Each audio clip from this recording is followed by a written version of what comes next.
Okay, welcome everybody. We're here. We're doing a show here because Oh, the server shit the some bed. thing Oh, causing sorry. We're error. here. We're live. I forgot I have to use push to talk here. We're live on my channel. The fucking stream got canceled. TFM, let everyone know what happened. Yeah, okay. So, uh, I'm working with prohibited.tv. They're a good bunch of guys, small company, committed to free speech. If you know me, I'm always like on the bleeding edge trying to support free speech platforms. I don't have a large audience, but I have a moderately sized audience, and if I can use my audience to help support free speech platforms, I'm willing to. Because a lot of people just look at this like we have these big tech companies that have billions of dollars, all these companies and all this money. And of course, they're going to have the fastest servers, the best UI, all that shit. But they also hate you and they want to censor you and they want to control you. And when you give them your patronage, when you use their services and give them money, you're essentially feeding the beast that wants to devour you. So, but too many people have this attitude where since alt tech isn't to the level of big tech, that they're just going to stick with big tech. Like, oh, this app sucks. It's slow. It's laggy. I'm going to stick with the company that hates me and wants to control me and destroy me because it loads faster. And it's like, brah.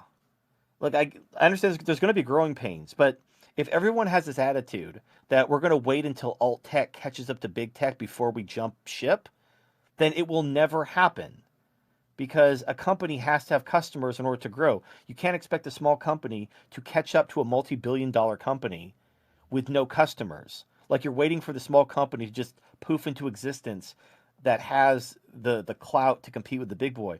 And then when they do, like remember the Epic Games Store?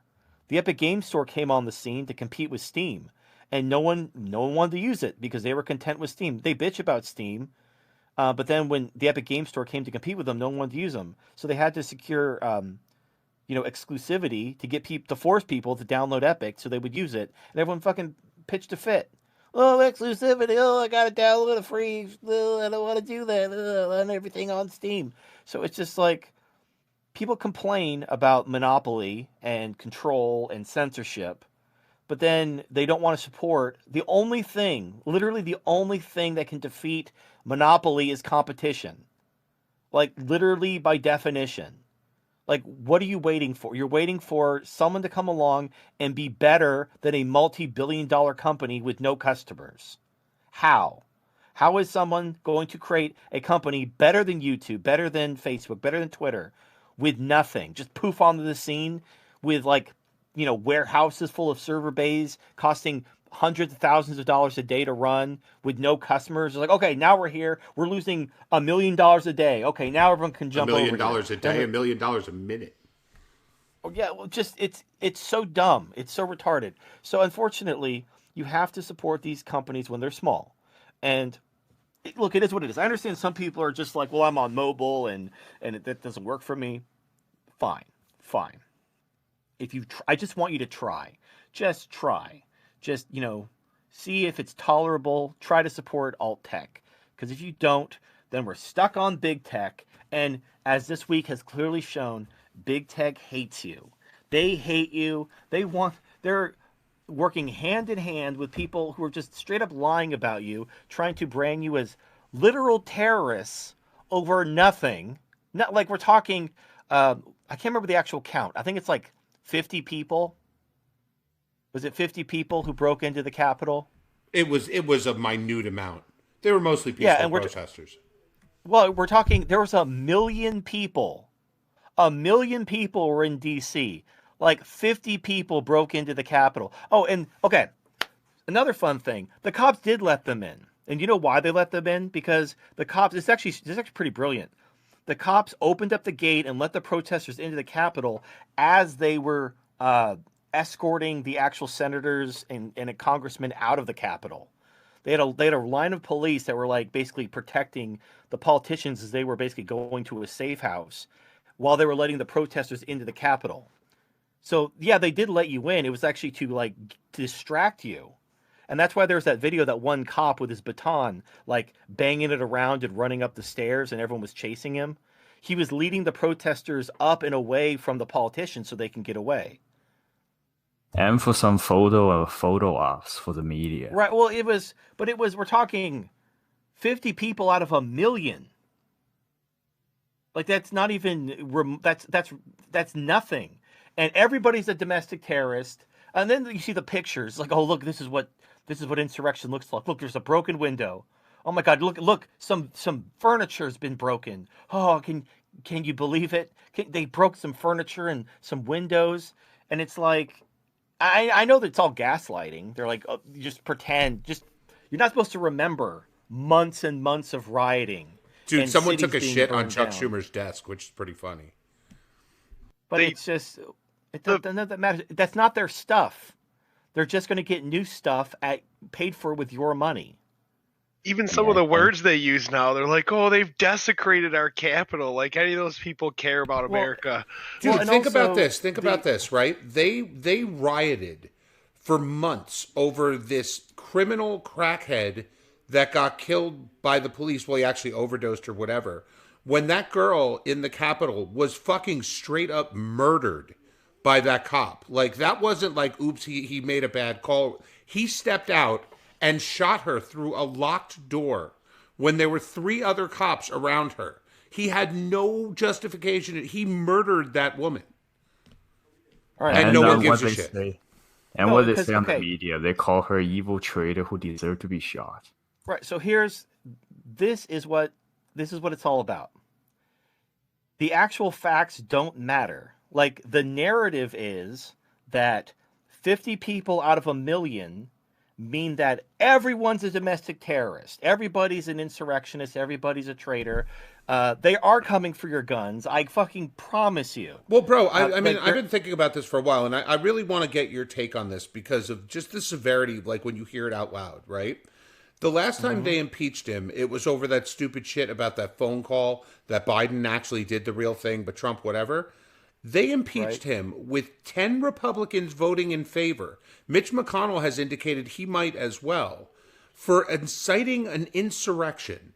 Think about that. They impeached Trump over fucking treason. This isn't like a little joke. No, and also, it's not even true. Like, they kicked him off. They didn't just kick him off of social media. They depersoned him. They Alex Jones him off of everything. His business is being destroyed. He's probably going to be divorced by the end of the year. Like, they're destroying his life. And they're not even letting him. In fact, he gave a speech in, like, Texas at, like, the wall. And every major news outlet says they're not going to cover his speech. I know, right? That would be irresponsible. To cover the President of the United States giving a speech, that's irresponsible. But this is the point. The whole point of the narrative, this goes back to the arch conformity experiment. When everybody's saying the same thing, 75% of the time, even if you know it's not true, you're going to conform to the narrative if that's what everybody is saying. When one person says the opposite, then it drops from 75% conformity to 5% conformity. It goes from an overwhelming majority of people will conform if everybody's saying the same thing, even if they know it's wrong. 75% conformity, when one person stands up and disrupts the narratives and breaks the gaslighting, it drops to 5%. So they must have absolute control over information. So they have depersoned. They didn't just kick him off of Facebook. They have shut, like, the media won't cover his speeches as president. He has been completely depersoned. The president of the United States. He's not like former president. He's still the fucking president for another week. And they've completely depersoned him. And the narrative is he incited 50 people out of a million to storm the Capitol, even though that's not true. There's even video of him saying in his speech, we're going to march down to the Capitol building and we're going to cheer on the senators as they contest the vote. That was his plan. And you want to know something even crazier? They've timed it. When he said we're going to go over to the Capitol, the people were already inside the Capitol. They had already went in. Right. There's absolutely no basis to say that he incited anything. If they could point to something he said, they would. It would be on the front page of everything. They can't. And there's all these like pearl clutching leftists talking about this is what insurrection looks like. And there's like people peacefully walking between velvet ropes, a few broken windows, and some furniture.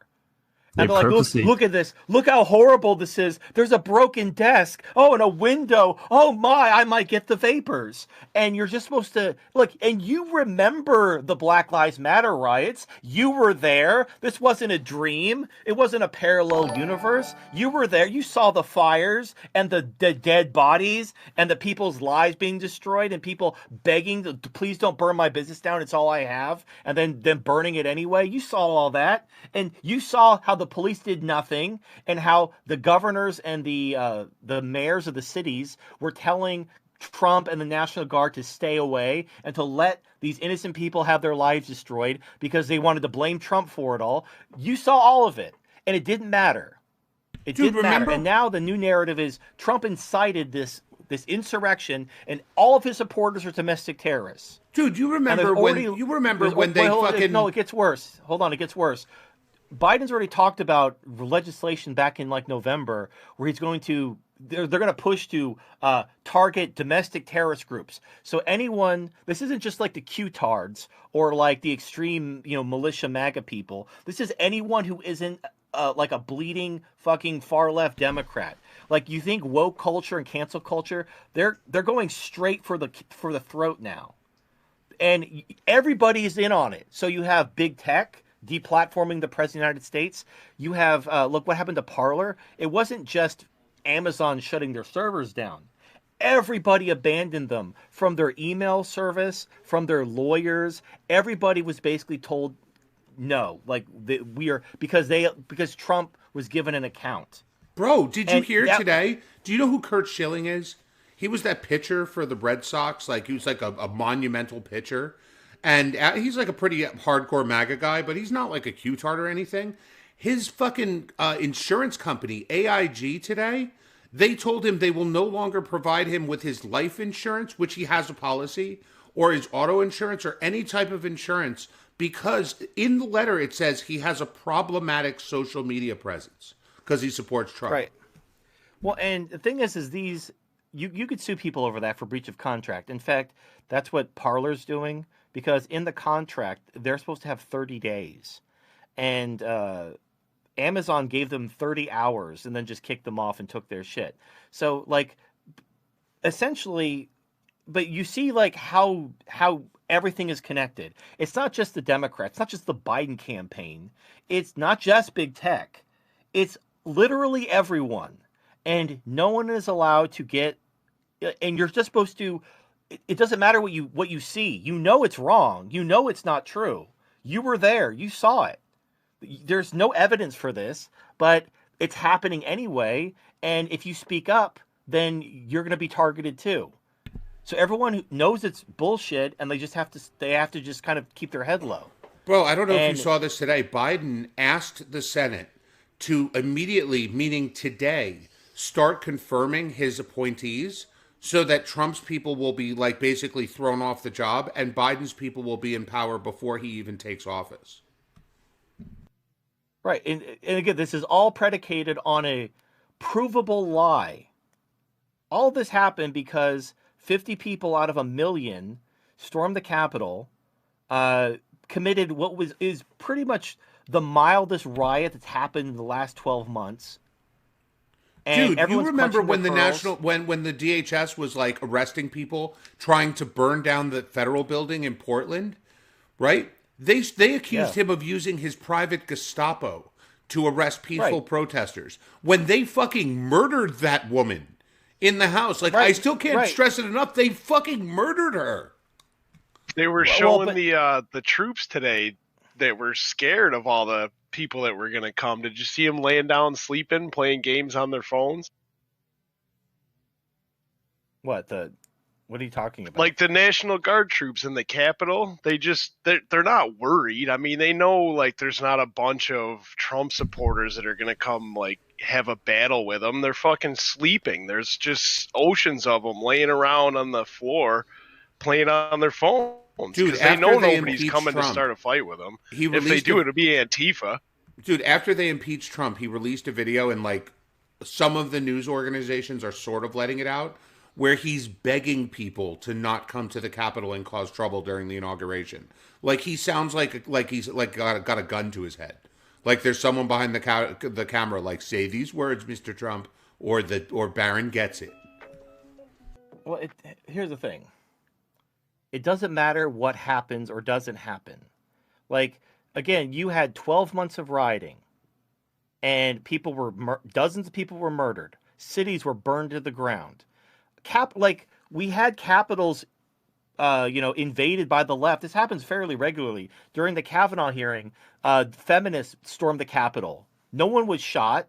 No one did anything. Like, pretty much the exact same thing happened, but feminists raided the Capitol, and that was this, this is what democracy looks like. Yeah, feminists raid the Capitol. Yeah, feminists shut down the Senate. That'll show the Republicans that feminists mean business. But then when MAGA people, again, like, I'm not saying they should have done it, but I'm saying, like, the left is allowed to do this all the time, and everybody champions them and talks about this is what democracy looks like. And then when the right does it, they air them out. They just fucking they shoot them with fucking guns and kill them. Like 5 people were killed. No feminists were killed when they raided the Capitol for Kavanaugh. The worst they say for the left is we should have a national conversation about their grievances. Dude, during the impeachment debate today, the best argument that any Republican could come up with, literally the best argument was, why are you doing this? We'll never be able to unify again if you do this. Not a single one said anything that we just said. All they said was, this is like basically bad timing. So, yeah, no, the Republicans are fucked. And they're basically fucked conceptually. The entire right is completely fucked, top to bottom, and I have zero hope for the right to pull their head out of their fucking ass. And I've confirmed this by looking at different YouTubers who represent different kind of, you could say, factions within the right. And here's what I found. One, you have the trad cucks. They're just okay. Have I ever told you the tragedy of A Voice for Men? No, actually, if you have, I don't remember it. It's an old red pill legend. So, A Voice for Men. It's an old red pill legend. Some believe it may never even have happened. No, so A Voice for Men were MRAs, men's rights activists. They were started by a guy named Warren Farrell, who was a second-wave feminist, and he created the men's rights movement because feminism used to be about equality, but then starting with third-wave feminism, it became like female supremacy and pulling men down and harming men and double standards. And the MRAs wanted equality. They wanted the utopian vision that feminism claimed to be about. So MRAs would basically try to point out the hypocrisy. Let me know if you've heard the story before. They would point out the hypocrisy of feminism, showing out all the double standards and how they're not living up to their actual values of equality and democracy and all that. And then they would have studies and statistics and everything to try to show like the arguments that the feminists would make isn't true. Women aren't oppressed. The glass ceiling is bullshit. The pink tax is bullshit. It's all made up bullshit. Women are not oppressed by the patriarchy. It's just, whatever. And they did this, and nothing happened. No laws were changed. No one gave a shit. In fact, the laws kept getting worse. So eventually the MRAs did a Hail Mary play. They decided to actively recruit and promote women within the organization in order to put a female face on men's rights. Because, and this isn't a bad idea, I'm not saying they're wrong. No one cares when men complain, but people listen when women say stuff they heard a man say. So a man says it, crickets. When a woman repeats what a man says, everybody's like, oh my God, she's brilliant. Did you hear her? She said something she heard a man say one time. Oh my goodness. Like, here, take my money. So they had a good thing going. They had a good idea. Put a female face on men's rights. And the culmination of this kind of vision was a documentary called The Red Pill. And it was I've seen that. I know about that. I've seen the documentary. Right. That was essentially A Voice for Men, the movie. And this was going to be their moment to to crack into the mainstream, to make the case, to show how men are being screwed over by this system of inequality, and it's going to happen. The conversation is going to happen. We're going to make the case. We're going to go mainstream, and it's going to be a brand new day. And the Southern Poverty Law Center declared MRAs a hate group based on nothing. They're not a hate group. They were simply advocating for equality for men. They never did. In fact, they police themselves extremely, extremely hard. If you even whisper anything misogynistic, they kick you out and disavow you. They were completely terrified. Again, let me know if you've heard the story before. They're completely terrified of any negative media bias. They knew the media had an eye on them, so they would I've heard the try to story censor. before. They would censor themselves, and they would try to, not give the media any ammunition to paint them in a negative light. And in the end, it didn't matter. It didn't matter that there was no evidence for them being anti-woman or misogynist, no evidence whatsoever. It didn't matter that a lot of the prominent MRAs in the organization were women. Didn't matter. They just said it. That was the narrative. Game over. And then they were all shut down, all driven off. Most of their female allies abandoned them. All the mainstream clout that they gained completely evaporated overnight. As soon as they were an inkling of a threat, as soon as they approached the threat, like essentially they were like an ant on a picnic table. As soon as they were noticed, as soon as they became prominent enough where they could be noticed, they were squashed. And they never recovered from that, ever. And yet to this day, a lot of the MRAs are still doing the exact same thing, even though the entire point of their movement utterly failed. They didn't even ask themselves what went wrong or what they could have done differently or anything. They're just keep on doing the same thing, keep making the case, keep putting out videos, keep publishing, responses to articles and studies and whatever, which is, it's entertaining. It gives you ammunition to argue, but it changed nothing. The laws only got worse, and they got worse and worse and worse, and nothing ever changed. And they're still doing it. They're still going to conferences. They're still trying to do stuff, doing the same old thing, going through the same old motions, even though their movement was utterly blown the fuck out and accomplished nothing. Bro, you know what else? I was just talking about this with a group of people earlier today. Like, how there are people that they'll go to a bar and they'll have a drink, right? And then there's some people that they once they have that drink, they turn into a wino on the corner where they can't even keep themselves conscious. They get so drunk every time they drink. They just have to keep overdosing on it to the point where it doesn't even look enjoyable, but they keep doing it.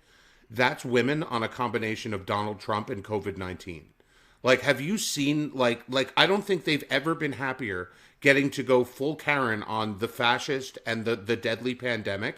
It's getting to the point where I'm glad. I'm done. You got me.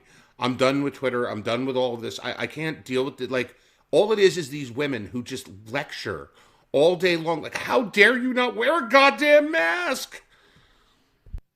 Well, so yeah, there's a lot to unpack there, and frankly, none of that matters. Okay. Here's the lesson.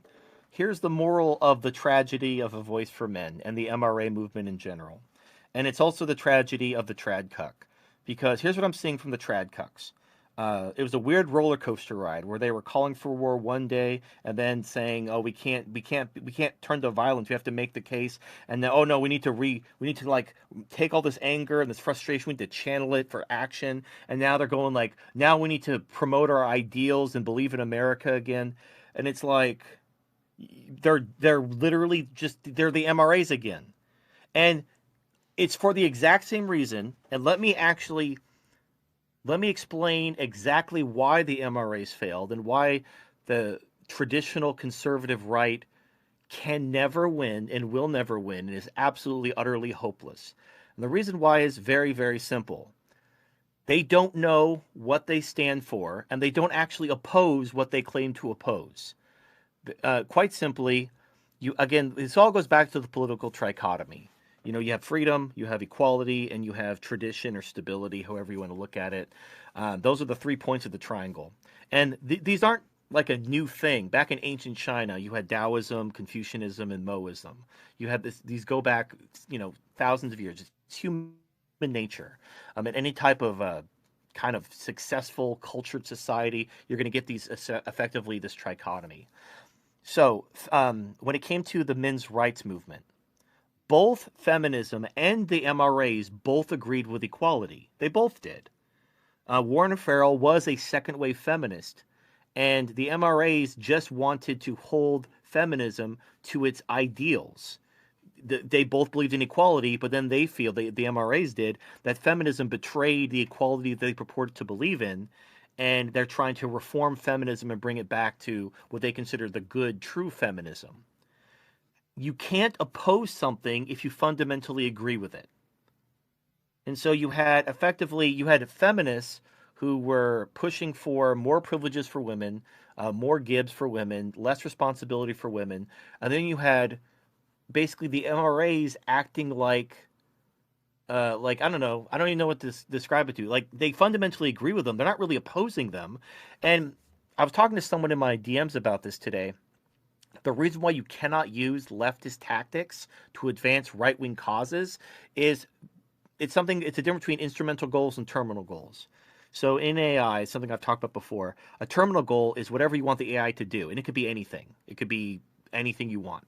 And the instrumental goal is how the AI achieves it.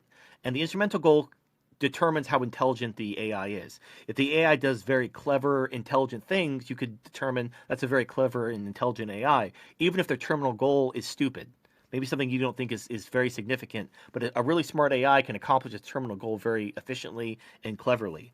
So here's the point. If you have to have a terminal goal based on whatever value you're promoting. So for feminism, they're trying to promote equality. And MRAs want to promote equality. So here's their terminal goals. Let me paint you a picture. Why is feminism doing what it's doing? Why is feminism increasing privileges for women, advancing harmful laws against men, taking responsibility off of themselves, adding more responsibility onto? Why are they doing that if they say they believe in equality?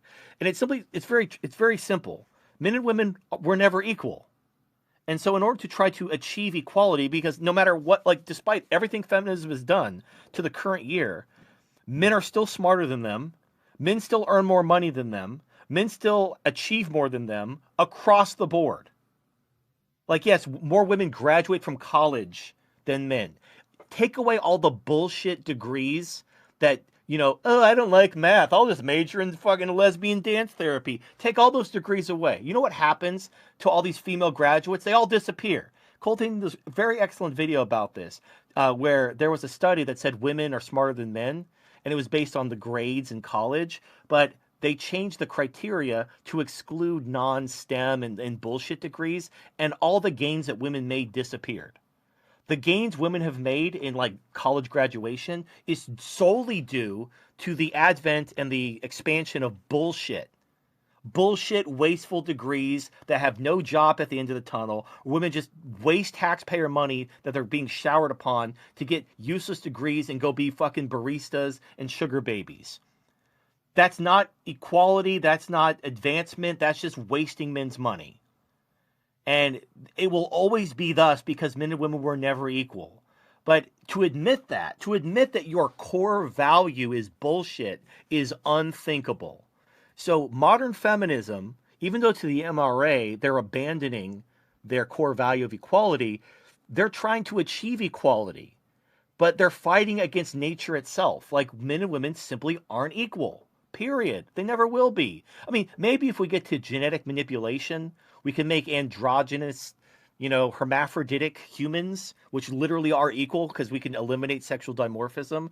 Okay, we'll cross that bridge when we get there.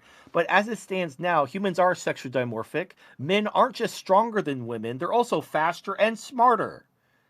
Nature doesn't give a fuck about balance.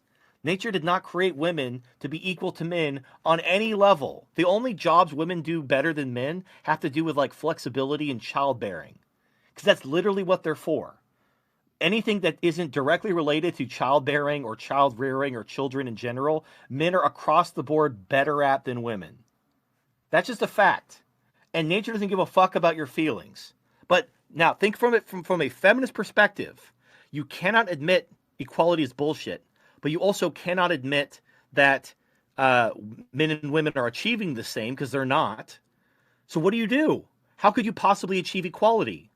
The only way to achieve equality is to cap men off at the knees, to pull men down to your level, to artificially inflate women through diversity quotas and just straight up bullshit. And the MRAs are like, wait, what are you doing? I thought you believed in equality. They do. They're expressing it. They're looking at the ends. They're trying to achieve equality. Whereas MRAs were focusing on the ideal, like the conceptual ideal of equality. Everyone being treated the same. But feminists are looking at, they want women to be, achieve as much or more as men. That they both believe in equality, though. And when you both believe in the same values and all you're doing is disagreeing on how to get there, you can't really oppose each other. You're basically you're in heated agreement. And that's why the MRAs could never repeal any laws, because they had nothing to fight against it, because they fundamentally agreed with the people they were opposing. They both agreed on the core value of equality, just expressed it differently. Now, how does this relate to the right? Let's show how the right is in the exact same position. The right as it exists in America today, fundamentally agrees with the left on both democracy and equality. They will not renounce either. And so they have no ammunition, none. They have no tool where they can effectively fight against the left, because just ask yourself, what does the Republican Party, what does the right stand for? What value does the right promote? The conservative ones, and they're trying to conserve the culture, so to speak. Okay. All right, so show me the Republicans that oppose gay marriage. That was a mainstream Republican plank 10 years ago. You cannot find a single Republican who wants to repeal gay marriage laws. All Republicans are Democrats from 10 years ago. They're just Democrats lost in the fucking time loop. And they're just like, they're Democrats from 10 years ago who they agree with the policies that the Democrats were advancing 10 years ago, but not the ones they're advancing now. They're all on board with gay marriage now, but they're against, UBI. And then in 10 years, they'll be all for UBI, but they'll be against, I don't even know. I don't even know whatever it is. The reason why is because just like the MRAs who fundamentally agree with equality, so does the right. The right believes in equality and the right believes in democracy. And that's why the right can never win and will never win, because it's not opposing what it claims to. If you want to oppose equality and democracy, you have to oppose equality and democracy by promoting the opposite values, which is freedom and republicanism. And they don't. They do not, they don't have a narrative. They don't have a thing to separate them from the left. They're just the left. They're like the Diet Coke version of the Democrats. They're like, if progressive Democrats are just a little bit too spicy for you, you could get the Diet Coke version in the Republicans. They'll still push the same policies, but they'll go a little bit slower. Is that okay with you, Grandma? Okay, great. So you're not ready for gay marriage yet, so you vote Republican. But then in a few years, it'll happen, and then all the Republicans will be totally fine with gay marriage, and then it's a done deal. The whole argument is off the table. We're not allowed to talk about it anymore. Now we're moving on to the new thing. And the new thing is, I don't know, whatever the fuck the left is the new thing. And then that's the new argument we're having. So my point is, the ultimate point is, the right has no future because they don't promote anything different than the left. They're basically just the lesser left. And they're falling in the exact same trap as the MRAs, which is, I can't believe I'm seeing people who they were awake for like a day. There was like a day where they woke up and realized how fucked they were, and then the next day they woke up and they're like, "Oh, I know how we can solve this. We just got to get the right people in office. We just got to win elections at the local level, and we got to change the way the votes are counted, and then we can take back the country." Or blah blah blah. No, there'll probably be another Republican president, but the Republican Party is going to have to take such a major left turn in order to remain politically relevant after the Mexicans are legalized, the Puerto Rico and D.C. are made states. Like, the Republican Party, in order to remain politically relevant, is going to have to go massively to the left. And you'll have communists on the left, and you'll have social democrats on the right, and we will become Europe. We will have all the same policies as Europe. And everyone who's to the right of, I don't even know, like, you're just completely out to pasture with no representation. And what is the solution? If you talk to someone on the right, it's so fucking retarded. They're still saying, "Oh, we need to save our democracy. You know, we need more of this," and they're not living up to their ideals. They sound they're not. No, I haven't heard any of them talk about God or Jesus or religion. These aren't religious conservatives. These are just traditional conservatives. They're not evoking Jesus, but they are evoking democracy and equality. They're MRAs. They're just like the MRAs, claiming to fight against the feminists, but fundamentally agreeing with them and getting blown the fuck out. Because if you want equality, why would you want the Diet Coke equality? If you truly believed in pushing equality, why would you want to half-ass it with the right? Why not go full bore with the left if you truly believed in equality? The only people who would truly oppose equality are the people who believe in freedom. But the right doesn't believe in freedom. They believe in equality too. They just want to slow down a little bit because things are moving a little bit too fast. So but in 10 years, then they'll be fine with it.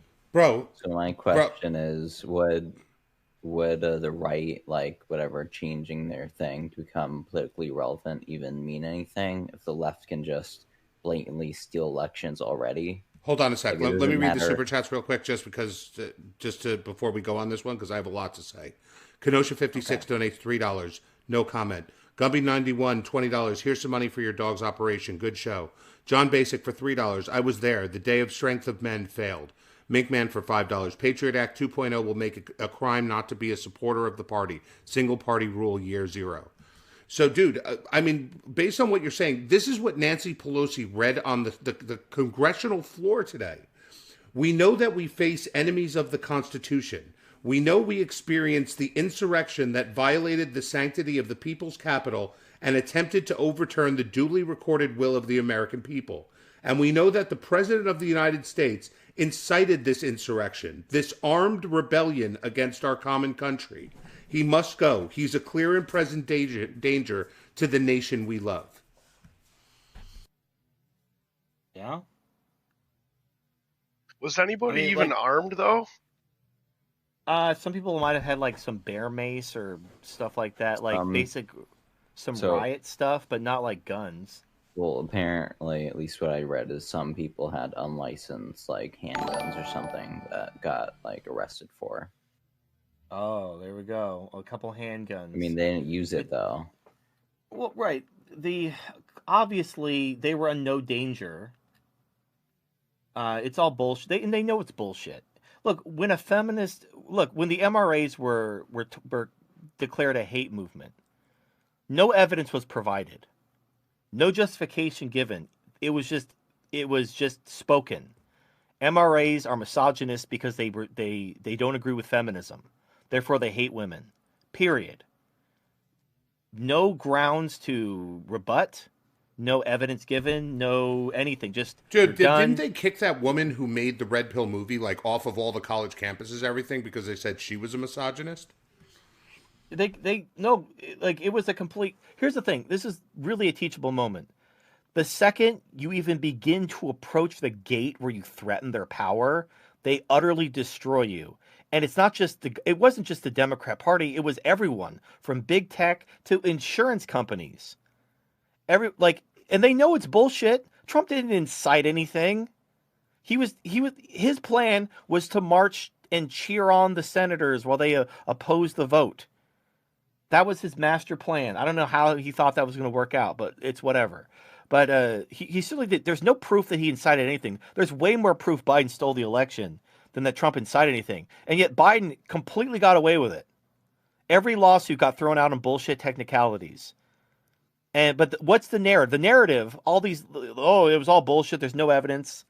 Like, it's complete gaslighting. But again, just like with the arch conformity experiment, when all you hear is the gaslighting over and over again, and no, everyone who has any counter evidence is being silenced, suppressed, and deplatformed, you have a 75% chance of going with it.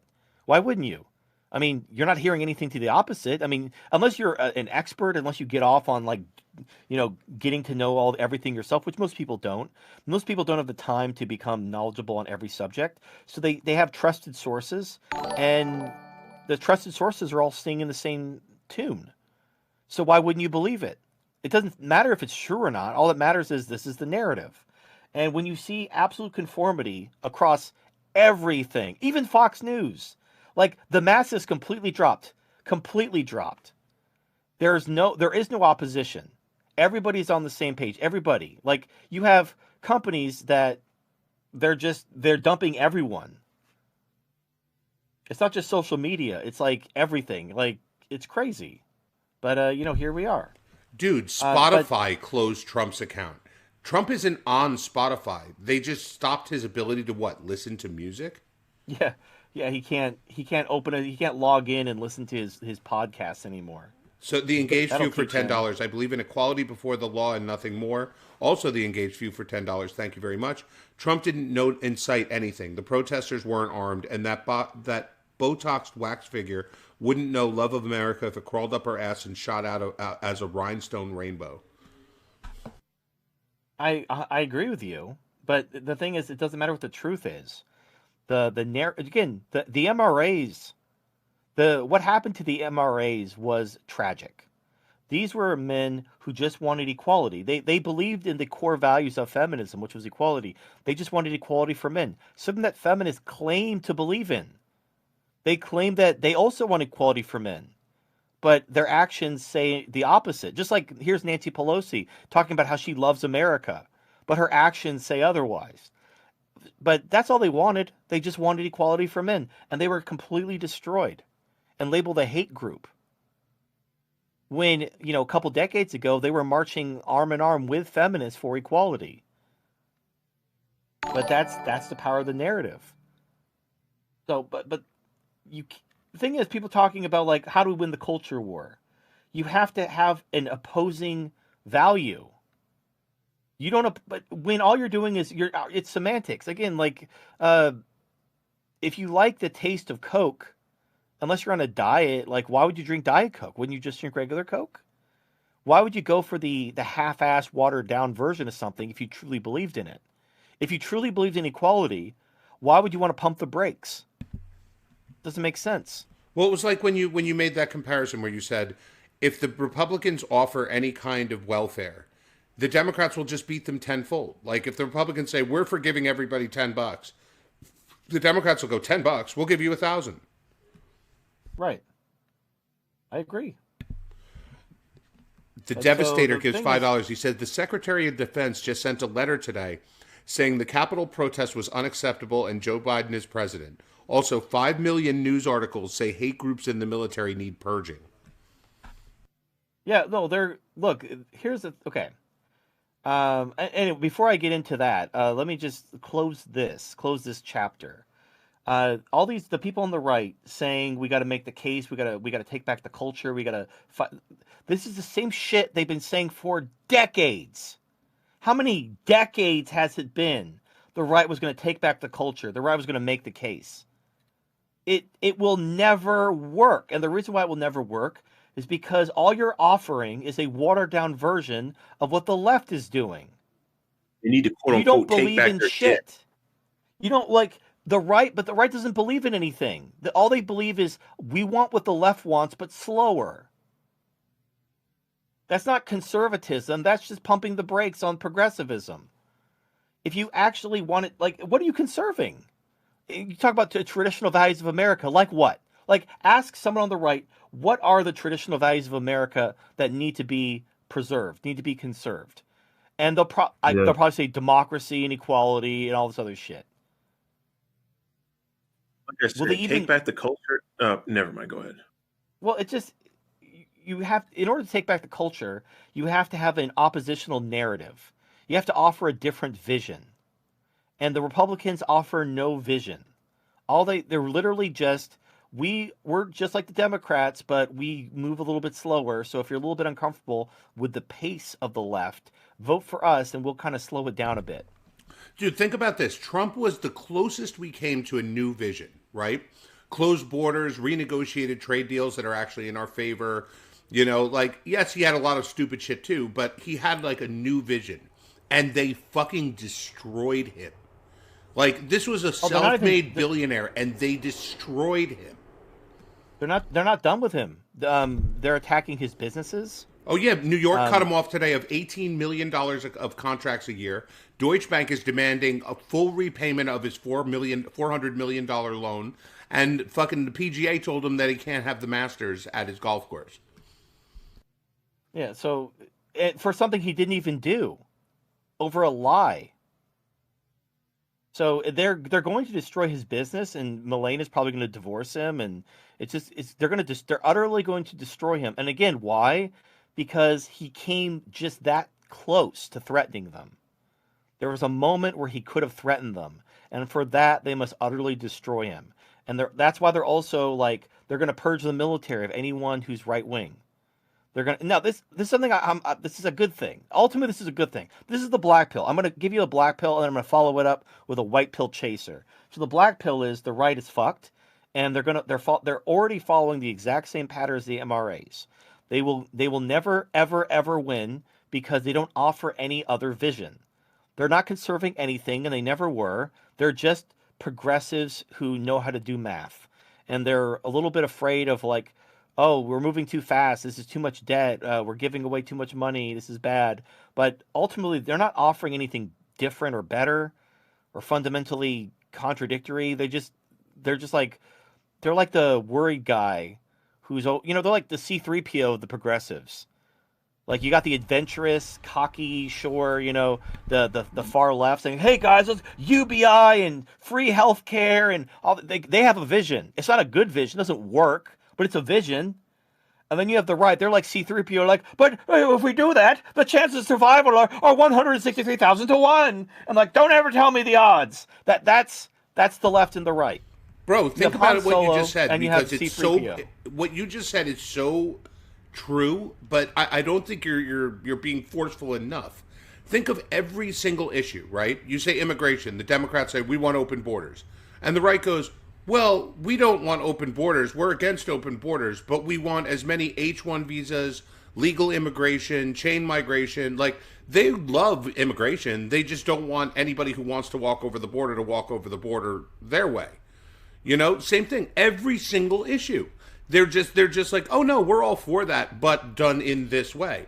They love spending as long as it's not going to Americans. They love it going to mega corporations or fucking unions or everybody else. They love money going out. Foreign nations, forever wars, you name it. They love it. They just don't love it as much as the others. Yeah, well, so the right, the freedom, well, I'll call them the patriotic Americans who love freedom. The people who love the Constitution and the freedom of the Founding Fathers. And I mean like the Constitution and the first 10 amendments. Not Amendment 11 on up. Those can all fuck off. But like the Constitution as it was originally formulated by the Founding Fathers of America. The vision of a country based on freedom and liberty. Those patriotic Americans lost generations ago. They've been a minority in this country for generations. And what you have, whenever one party wins, and you see this throughout history, so there'll be a two-party system. One party will utterly dominate the other party until that party is completely irrelevant. And then what happens? The dominant party splits. And there's a reshuffling of the factions within that party.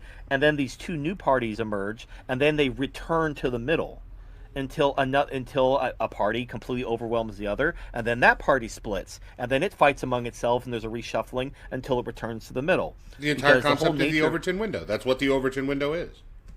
Well, but I'm saying, like, when one party utterly dominates the other, it always splits and reshuffles. This happened even right after you had the Federalists, like George Washington and I think James Madison. I think he was or was it John Adams? Who was the second president after Washington? I'm pretty sure that was John Adams. Okay, so Washington and Adams were Federalists, and then Thomas Jefferson was an anti-Federalist or a Democratic Republican, and he was the first non-Federalist elected to be president.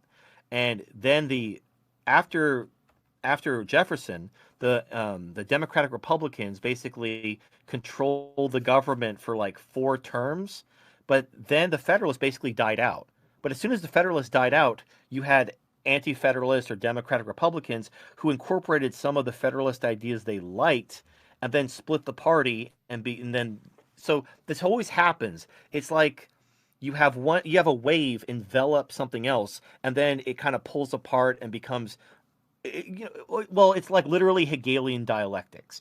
You have the thesis, the antithesis, the antithesis, and they come together and fight, and then there's a synthesis. So what you see with the right as it's currently constituted is leftist in nature. They agree with equality, they agree with democracy, they're a leftist party. But the left has so utterly dominated this country for so long that it's effectively split. And so you have the progressive left on the left, and then you have the Christian left, conservative, progressive. They still believe in equality, they still believe in democracy. And then, on the right, because they're basically orphaned, you have the people who believe in freedom, like the libertarians and what have you. These are the people who actually believe in freedom. They have no representation. And, this is why people complain about rhinos. You have like these rhino Republicans who don't believe in America, don't believe in freedom, whatnot. You never see that on the left. You never see Democrats who are just pretending to be Democrats but secretly vote for right-wing causes. It just doesn't happen. And the reason why is because both parties are fundamentally leftist because they both believe in equality. And this happened with universal suffrage. I know we keep coming back to this issue, but that's really where America died. Because the Founding Fathers wanted a country where the landed gentry, restricted franchise. In fact, Thomas Jefferson outright pushed for that. He didn't want a corrupt elite ruling the country with an iron fist, nor did he want the dipshits at the bottom just voting themselves other people's money. He wanted like people who had skin in the game to be the voters. That was the vision of the Founding Fathers.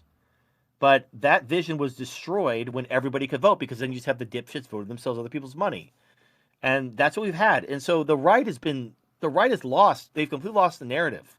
And it's been this way forever. And there's no way. The reason why the right has no future is because you cannot make the case that equality and democracy are bad in the current system. It's so far outside the Overton window. You simply cannot make the case. So that's the black pill. The black pill is all this shit about taking back the culture, or we're going to get them in 2022 or 2024. We're going to get real Republicans elected. There are no real Republicans. And any real Republican would never get elected. And even if he could get elected, remember, do not forget the lesson you learned. Look at what happens the nanosecond you even begin to threaten them. When you encroach on the threshold of threatening them. They just make shit up and call you a terrorist and remove you with extreme prejudice. And if the President of the United States can be completely depersoned, the President of the United States, what possible chance does anyone else have? What chance does the governor of Texas or Florida or some dipshit on the school board, whatever politician you imagine in your head, could stand up to that? If the President of the United States could be completely depersoned, completely ignored, and lied about, they just made that shit up. There's no fucking evidence that he incited anything. They made it up, and they impeached him anyway, and that's the narrative. Everyone's on, and then if you don't believe the narrative, then you're a conspiracy theorist. You're a domestic terrorist. That's where we are. And that's what happens when you even encroach on threatening them. And Trump was done. Like his lawsuits weren't going to go anywhere. We all know that. They were going to be quietly dropped. Here's what's going to happen. Dude, even if there was no riot, not a single person did anything on the 6th of January, Joe Biden would have still been sworn in the same exact way that he was that night with no difference. None. Right. And then after he was sworn in, when let's say the Supreme Court decided to hear the election fraud lawsuits, right? They'd be like, well, what does it matter now? Joe Biden's president. We can't overturn the election. He's been certified. Oh, yeah, it looks like there might have been some fraud here. I guess we should probably not use Dominion voting machines anymore. But they're not going to overturn the election after that. It doesn't matter. Dude, in Georgia, they went and used the same Dominion voting machines that had the problem less than a month later. Right. It's... And also, as a cherry on top, no one will ever come forward again. Why would they? I think when you made that point, I think like we need to do like 10 shows just on how valid that point is. How incredible. No one's talking about it, but how valid that is. All these people saw what they saw. They signed sworn depositions, which they had to put their personal information. They're risking their livelihood, their futures. Now they're going to be branded as domestic terrorists because they supported the president. I want you to, first of all, I want you to let that roll in your mind. The people who support the president of the United States are domestic terrorists. The people who support the president of the United States are domestic terrorists. Against who? Who are they against? They're supporting the government. Like, this is how insane the narrative is. It doesn't matter if it's crazy. It doesn't matter if it's baseless. It doesn't matter if it flies in the face of all the evidence. They're going to do it anyway. Now, 2 decades I was expecting. Well, okay, so I'm now that you've all been thoroughly black-pilled, and you're probably like sucking on a pistol, like, you're like ready to no, don't do it. Don't do it. I'm not gonna blow smoke up your ass and tell you everything's gonna be fine. There's a very strong likelihood. It really depends on the caliber of the people in this country or the people in the world. Because, I mean, really, America isn't just a random country. It's like the leader of the free world. So shit's gonna get real, and they're clearly playing for keeps. So, like, but let me take you on a journey. You know, it's said that those who don't learn from history are doomed to repeat it. Let me take you back to 1773. In 1773, Samuel Adams, along with a group called the Sons of Liberty, which included John Hancock, they stormed, the harbor in Boston, and they destroyed $18,000 of tea owned by the West India, British Trading Company. And King George, in response to the Boston Tea Party, instituted what are called the Coercive Acts. Now, at the time of the Boston Tea Party, George Washington and Benjamin Franklin both condemned the Boston Tea Party. They said it was crime, it was violence because of their respect for private property. They believed that the West India Trading Company should be compensated for their loss. Now, these men would later be the founding fathers, and George Washington himself would lead the Continental Army. Now, how could you go from someone condemning the Boston Tea Party in 1773 to leading the Continental Army just a couple years later? And the answer is the response from King George III. Because King George III didn't just like, oh, ho, ho, ho, you destroyed some tea, I'm going to raise your taxes. No, he put like martial law. He basically, he threw out their locally elected politicians. He let soldiers, like with the COVID shit, people just bursting into people's homes to make sure they're socially distancing. That's what was happening in 1773. And you want to know something funny? He didn't even enforce most of that stuff, and most of that stuff didn't actually bother the colonists so bad. Do you know what he did that actually really pissed them off? He housed soldiers in their homes. That the soldiers could just show up and go, oh, these 3 rooms are ours now because we need a place to stay and we have no bunkers. And that was like a bridge too far. That was like, well, wait a minute, this is my fucking house. And they're like, well, that's nice, but it's basically our house now. Well, here's my point.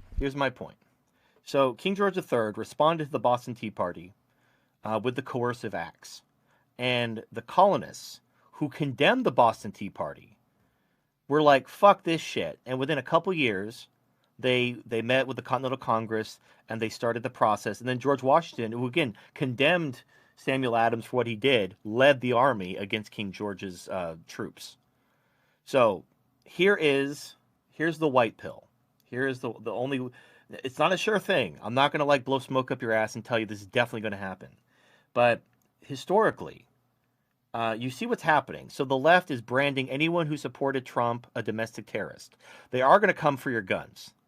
They're going to purge the military of anyone with any sympathies for the right, and they collect all your data, and they'll work with big tech to identify anyone in the service who has any sympathies for the right, and they'll just unceremoniously kick them out. And so the military will be completely made up of Democrats and progressives, women, minorities, gays, whatever. Everyone in the military will be a leftist. And then we'll have a lot of unemployed veterans who basically have no job and no prospects for work because they've been labeled as domestic terrorists by the government that they swore to defend.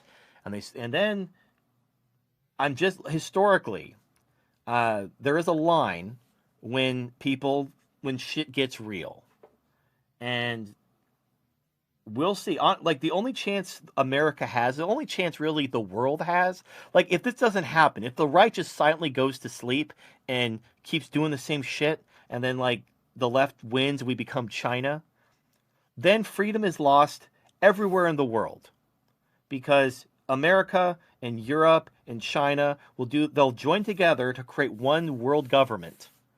That's the EU and China and America. They want to form a big one world government, and they're going to just tell everyone what to do. Like if you're small and poor enough, they might like overlook you, but that's really your best bet. Your best bet is to go to a poor third world country that's so small and poor you're beneath the notice of this mega government that rules the world. That's what, and that will be like 1,000 years of darkness. You know what's really funny is you came to this conclusion, but you obviously you don't follow like what congressional leaders actually say like I do. Just because I do it just because I'm curious more than anything else. What you're saying is already happening out in the open. There's like a large majority of Democrats, both in the states and the federal government, that are saying that these riots were led by veterans, a lot of veterans, and that we have to re-examine our military for the ideology of the people that are in it, because look what happens when you trust people who are on the right. Okay, my point is though, so we have a very, very limited window, but it's not now. This isn't a dog whistle, this isn't some bullshit. Sun Tzu's Art of War. Like, you don't fight your enemy when they're weak, or you don't fight your enemy when they're strong. You fight them when they're weak. Right now, we're weak and they're strong. It is not the time. And also the right is completely demoralized, leaderless. And again, it's 1773. I want you to remember, it is 1773. The Boston Tea Party just happened, and the coercive acts they haven't even really started yet. You have basically debates happening in Washington regarding the coercive acts. Now, Biden has already said that one of his first acts as president is going to be passing a bunch of laws condemning domestic terrorism and increasing funding for anti-terrorism this and anti-terrorism that, explicitly to go after the right. So they're going to make... he used the right buzzword of white supremacists. Right, because that's just capitalism. So believing in capitalism, not being full-throated communist or down with the woke culture, you're a white supremacist, domestic terrorist, period. And the government's going to come after you. And if you're in the military or law enforcement or anything, you're going to lose your job, and you're going to lose your ability to get a job. They're going to destroy your life for the crime of not believing in their values, because you believe in freedom and you care about the country and the Constitution. Now, again, it's 1773. These things have to happen, because right now the right is still lost up its own ass, talking about we're going to get them in 2022. We're going to elect real conservatives. We can't do that, guys. Like, again, I'm not blaming them, because they haven't been kicked in the teeth yet by reality. Right now, it's kind of conceptual. Like, yeah, people are being kicked off of social media. People, you see what's happening to the president of the United States. Like, that should terrify you. Like, if they could take out the sitting president of the United States with this, like, reckless impunity, what possible recourse do you have? You have nothing. You have no power. What happens when they come after you and just make some shit up? oh, we saw that you like. Look what happened in the UK, where if you like a Facebook post, you could be arrested for hate speech, for liking a post. They're arresting like old grandmas that liked a wrong speech like Facebook post. Right. That's what is going to come. So I was wrong. I will admit I'm wrong. When I'm wrong, I'll admit I'm wrong. I thought America was going to become California. That was going to be phase 1, and then the UK would be phase 2. We're going straight to the UK. They're going to come. They're coming for our speech now. They're going to come for our guns next month. Like that's happening like right now. They're not waiting, a couple years. They're going straight for the throat. Now, here's the thing. It's basically the opposite of the boiling frog. So if it was like what the Republicans have done is basically given the right a false outlet for their disapproval. You don't like what's happening to your country, so you vote the Republicans, and they don't do shit. Case in point, Obamacare. We elected them, we gave them one job and one job only, they didn't fucking do it. That's their job. The job of the Republicans is to give you a false outlet for your disapproval. They don't stop anything, they don't repeal anything, but they waste your time and your energy. They redirect it to this useless red herring of a solution that doesn't do shit. And it also serves as a boiling frog because you really like, for example, gay marriage. Again, remember 10 years ago? That was a big deal. That was going to destroy the country, the degeneracy and all that. And gay marriage went through and the world didn't end. And now we're all kind of used to it. And now no one opposes it.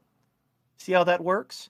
It just happens gradually, and things are getting worse. Like look at feminism, look at society, look at the single motherhood rate, the poverty rate, the crime, the rioting. Like now, like it's getting worse, but it's getting worse slowly. So we're kind of like it's not that bad. Oh shit, I gotta leave the city. Oh shit, I gotta leave the suburbs. Oh shit, I gotta leave the state. But it happens gradually enough that you can adapt, and it's not that bad. It's certainly not bad enough to take up arms. It's not bad enough to launch a revolutionary war, because it takes years. It takes like a decade plus, before, and that gives you time to adapt to it. And so you have the option to do something other than fight. And so you choose the option that's not fighting because that's the less dangerous and risky one. Perfectly rational. The thing that the left is doing that could backfire. And I'm giving this like a 10% chance. There's a 10% chance that when the left purges the military of the veterans and the police, and they basically like take over the government top to bottom, destroy the lives of anyone on the right, we're talking millions of people. This isn't like, these are millions of Americans. I mean, I don't know about, I know 70 million people voted for Trump. I don't know, like, the actual percentage, but, like, a lot of tens of millions of people. That is more than enough to basically, like, to launch forget civil war, revolutionary war. But it's honestly, the more the left pushes, the harder the left pushes, the quicker the left pushes, the more certain that becomes. If the left slows down and lets people breathe, and like, oh, Biden's not that bad. Oh, yeah, people got kicked off social media, but Trump kind of deserved it. He was an asshole. He said grab him by the pussy. So, I mean, maybe he kind of deserved what he got. But if they're going to, like, label everyone a domestic terrorist and purge the military and all that shit, things could get real. Things could get real. Now, you have to weigh that with the situation where, they do have... They have the military, they have the media. It's going to be very difficult to organize, and that's what they're counting on. But at the end of the day, it's a numbers game. Even the military, for all of its... We have the biggest military in the world. If we have tens of millions of people who are just fucking fed up with shit, it doesn't matter. It doesn't fucking matter at all. Like, it really doesn't. And shit could get really fucking real. Now the problem here's really the fundamental problem though, is let's say, your fucking 4chan dreams come true, and the right overthrows the government. What replaces it? This is why you can't have a mob. if it's a mob of just pissed off people just killing people and stacking bodies, then it's going to end like the French Revolution. And the way the French Revolution was just a bloodbath, and then eventually Napoleon came and crowned himself emperor. And I don't think that the right doesn't want that. I don't want that.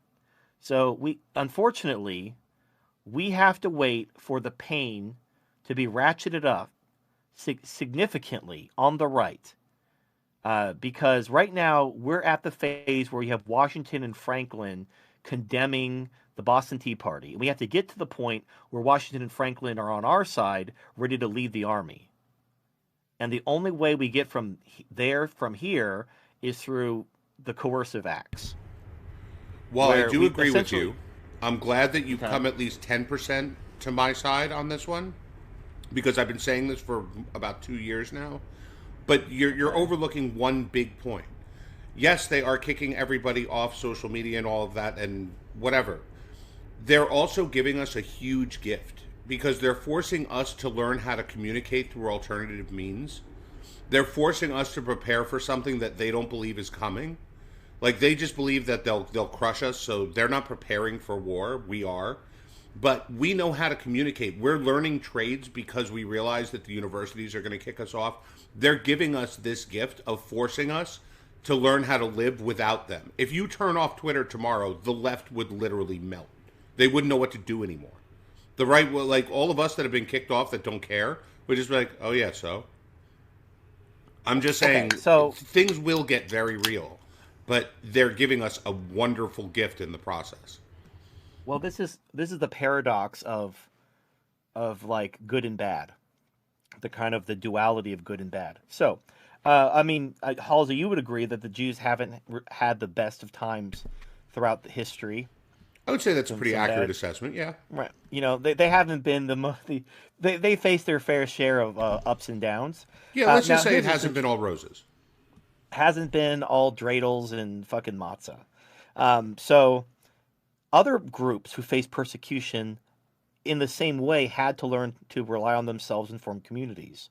When Catholics were facing persecution, you had the Irish Catholics in Boston, you had Little Italies throughout America of Italian immigrants who were Catholic, who facing persecution had to basically turn to themselves and take care of each other because the wider society treated them like shit. And so they had to take care of themselves. And Jews, the reason why Jews form communities and look after each other is because historically they've been treated pretty rough here and there throughout history. So in an ironic way, like, you wouldn't wish that on you and yours. You wouldn't be like, man, I really hope the world hates me and my family and treats us like shit and persecutes us and makes our life a living hell so that we can maintain our community. But that's ironically a benefit of persecution. It forces you to have a community, because once Catholics stop being persecuted, once the Catholic Protestant thing kind of died down in America, the Little Italies went away. The Irish communities went away. They just kind of melted into general society, and now there's no more Italian communities. There's no more Irish communities. They're just white Americans now. And they've lost that community, and now you see with like the left is just everyone is atomized. There's no sense of community. But it's like the alt-right wants to create like an ethno-state. They want to bring back like white pride and everything. But that comes from persecution. Persecution is necessary to bring people together. Like, if people are doing fine, like this is the problem with libertarians. I'm gonna fucking shit where I eat. So libertarians, they have these pie in the sky ideas about like creating free states. They want to live on oil rigs. They want to build fucking underground cities of rapture. They want to go build Galt's Gulch in Chile or something. Like, there's all these libertarian projects that never go anywhere, because the problem is you could draft a constitution, you can create cryptocurrency, you can have everything planned out to the finest detail, but then when you got to get libertarians to fucking move there, no one wants to, because libertarians generally have it pretty good. Libertarians tend to be successful, wealthy, intellectual people. I'm not like doing this like it's true. If you go to a libertarian meetup, you're gonna find a mostly upper middle class people. That's just a fact, because people who care about freedom tend to be winners, and people who bitch about equality tend to be losers. It's just a fact. So the problem is trying to get libertarians to change their lives is almost impossible because their lives are pretty good. And people always seek the path of least resistance. That's why libertarian projects never go anywhere. But Jews, Irish, Catholics, anybody who's facing persecution, they see the need to basically band together, and so they make the changes. Like, that's why the Amish, the Jews, anybody who's a minority, who's looked down upon or persecuted in any way, they form communities. You need that persecution. That persecution creates community. So it's like it's a weird type of kind of paradox, but you have to kind of almost like welcome it. It's not just like a good idea. It's like it's required. It's like a communism, where the people who hate communism are people who lived under communism. Like, you could try to explain why communism is a bad idea. You just don't get through to people. The only people who really, really hate communism are people who've lived under communism, or at least had living family members who lived under communism, who told them the horror stories of living under communism. That's what makes people hate communism. But it's like you have to live through it to know how shit it is. If it's all theoretical, intellectual, it sounds like a good idea. Oh, free shit. Medicare for all, UBI, tell me more. But then you're like, oh, they're stealing our farm and murdering us and eating our food, and there's cannibalism. Oh God, this is a horrible idea. So here is the combination black pill, white pill, whatever you want to call it. Persecution is coming. Horrible persecution. Horrible persecution. And it's going to break a lot of people. Like, there was a guy who was at the DC riot who killed himself when he found out that there was a warrant out for his arrest. He was a younger guy. I was about to bring that up. I just saw it tonight. It was originally the FBI. I believe the FBI was just going to fine him $1,000 and maybe 180 days in jail. But then he couldn't bear the thought of getting arrested. He killed himself. No, bro, it had nothing to do with that. He couldn't bear the thought of getting arrested. Even if they gave him no jail time and a $20 fine, he still has to find work now afterwards. He still has to live in a community where he's judged to be literally an insurrectionist. Someone who tried to take out the country everybody loves. You'll be seen as a domestic terrorist. He would be seen as Osama bin Laden coming into 7-Eleven to hang out with you. Right. I mean, let's be honest here. Smashing a window and breaking some furniture, it's just like flying a plane into a building and killing 3,000 people. Oh, it's worse because it's an attack on the people's house. And one other dumb news I saw tonight says apparently one congresswoman from Georgia was saying the second day after Biden gets inaugurated on the 20th, she and a couple other Republican Congress people are going to file impeach for him. Like, that'll do anything. They don't have a majority. It doesn't matter. It's what Republicans do. Yeah. They file bills that sound really good when they have no prayer of even being debated. Right, and then second they have possibly a chance to get something done, they back out. Yeah, I mean, the Republicans voted to repeal Obamacare 30 times. I think it was 29 times they repealed, full repeal, passed the House and Senate. When they didn't have the votes, they voted to repeal Obamacare 30 times. When they did have the votes, oh, we can't do it. John McCain said no. Sorry. Yeah, we're stuck with it. Have a nice day. Well, no, when they did it, all they needed during the years they repealed it was Obama to sign it, which obviously he wouldn't do. So the moment that Trump came into power and he would actually sign what they passed, they wouldn't do it. Right. It's all theater. But okay, here's my point. Look, the system is it's not corrupt. It's lost. The left,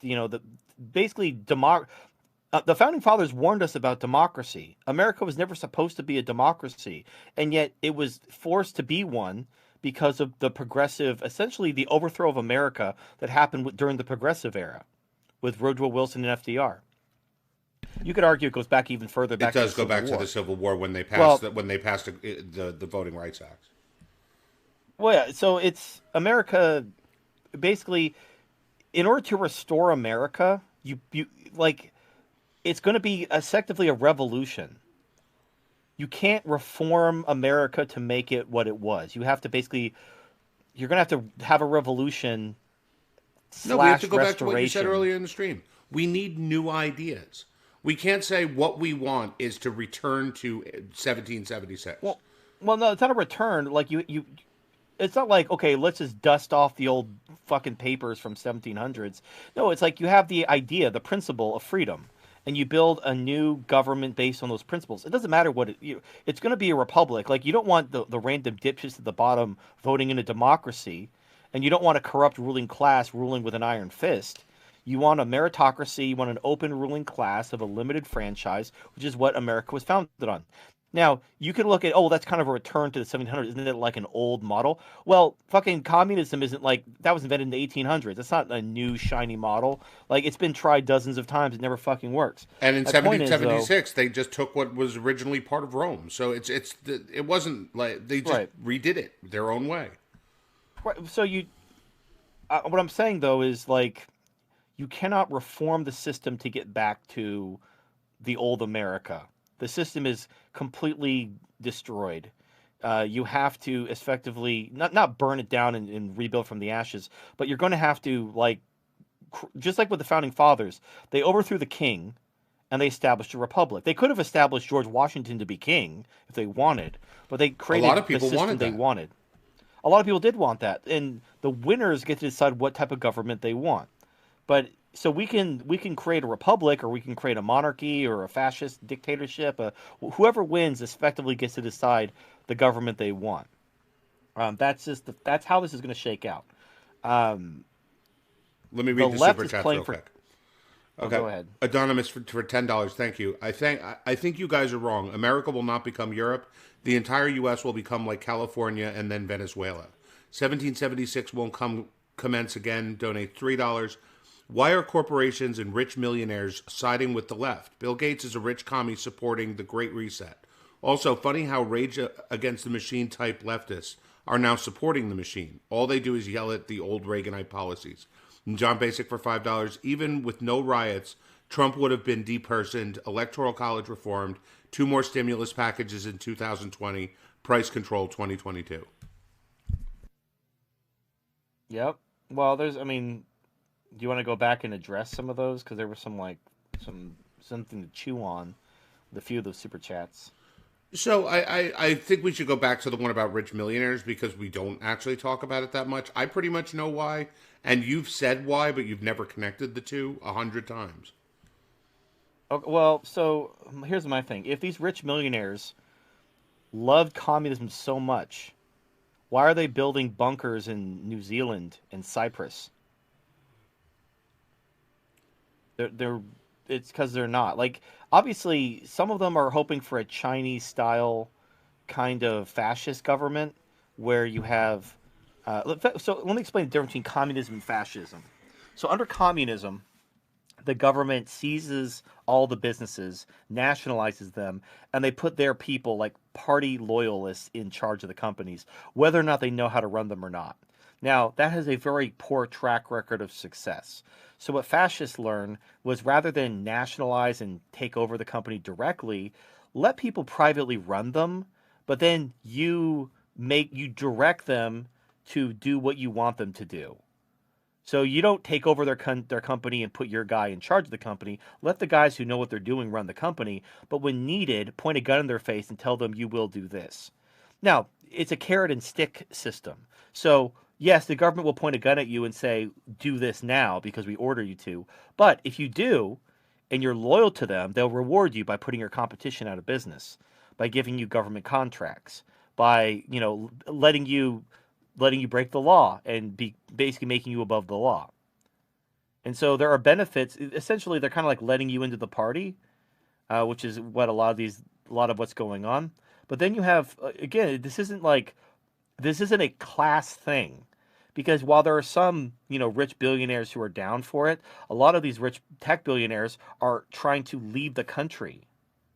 They're building compounds in other countries so they can leave because they know what's coming.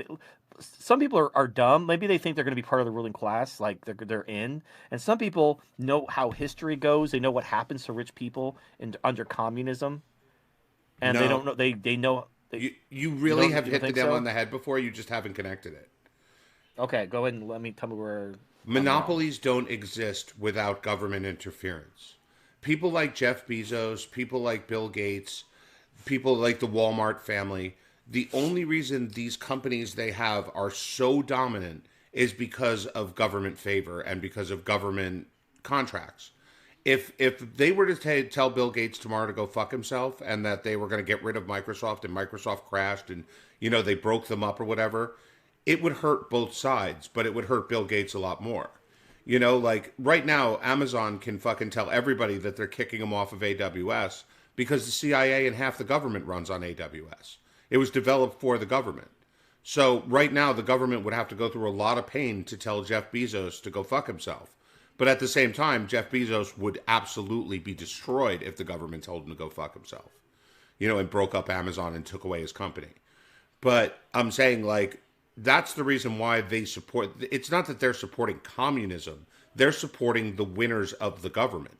Like, look at social media. Like, what they're doing is to their own detriment. They say Facebook lost 32 billion in market share. Twitter is getting crushed right now with people leaving over what they did to Donald Trump. But they don't give a shit. It may be good for business to not deplatform Donald Trump, but it will piss off the people in power who will come after them with a fury and break them up and take away their businesses. Monopolies do not exist without government protection. This is why they're supporting the government, not communism. Right. So, well, and also, I agree. And to your point, if you don't, so let's say you're Microsoft, the government will say, hey, we want you to do X, Y, and Z. We'll give you these benefits and we'll hook you up and we'll let you in the club. If you say no because you believe in the free market, they'll go to your competition, make them the same deal, and then put you out of business. So it's effectively, it's an offer you can't refuse. And then the shitty thing is then, people who want to make this about class, they think like, oh, these companies are the problem. The companies are in bed with government. It's the companies controlling everything. No. And look, this is really provably easy. Companies can't use force. Like, no matter how much you hate Walmart or Amazon or any company, they can't force you to do business with them at all. The government can. The government could point a gun at you and say, you will do business with us. You don't have a choice. That is the difference. So even if both the government and corporations were both staffed by, identical twins who are evil, like you just do it as like a control group, take two identical twins who are equally evil, put one of them in charge of a corporation, put one of them in charge of the government. Which one is going to be better? Which one would you trust more? It's the corporation. Because even though they're both run by the same evil person, the corporation can't use force. All they can do is cry to the government for some type of bullshit, but they can't force you. Like all these companies, like Kurt Schilling, his insurance company dropped him. Okay, so look, someone, maybe he'll have to pay a higher premium. Like right now, I'm working with Prohibited.tv. Small operation, well-meaning guys, not the most professional, but, they believe in free speech and, their heart's in it. They're just not very competent. But you know what? Like, everyone started out that way. If you were to get in with like Steve Jobs or Bill Gates back in like the 60s or 70s when they were starting their companies, you probably look at their like the shit they had in their garage, like, oh, you guys aren't ready for prime time. I'm not going to invest in this dog shit. Your little garage computer That's factory. totally Fuck provable. you. Look at Wozniak. He didn't think Apple was going anywhere. He sold his Apple stock for like the equivalent of like $200,000.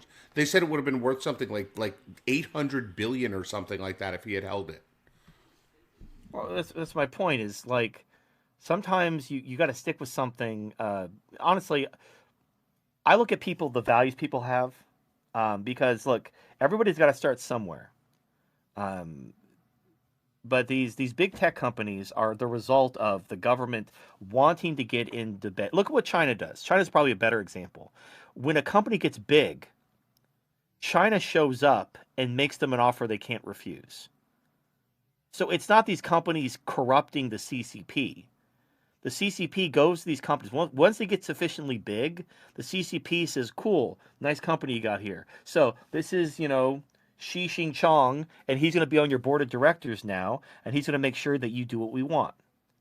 Yeah, and, I can bring up that example for many times. If they don't comply well, their business will be shut down or just completely taken over.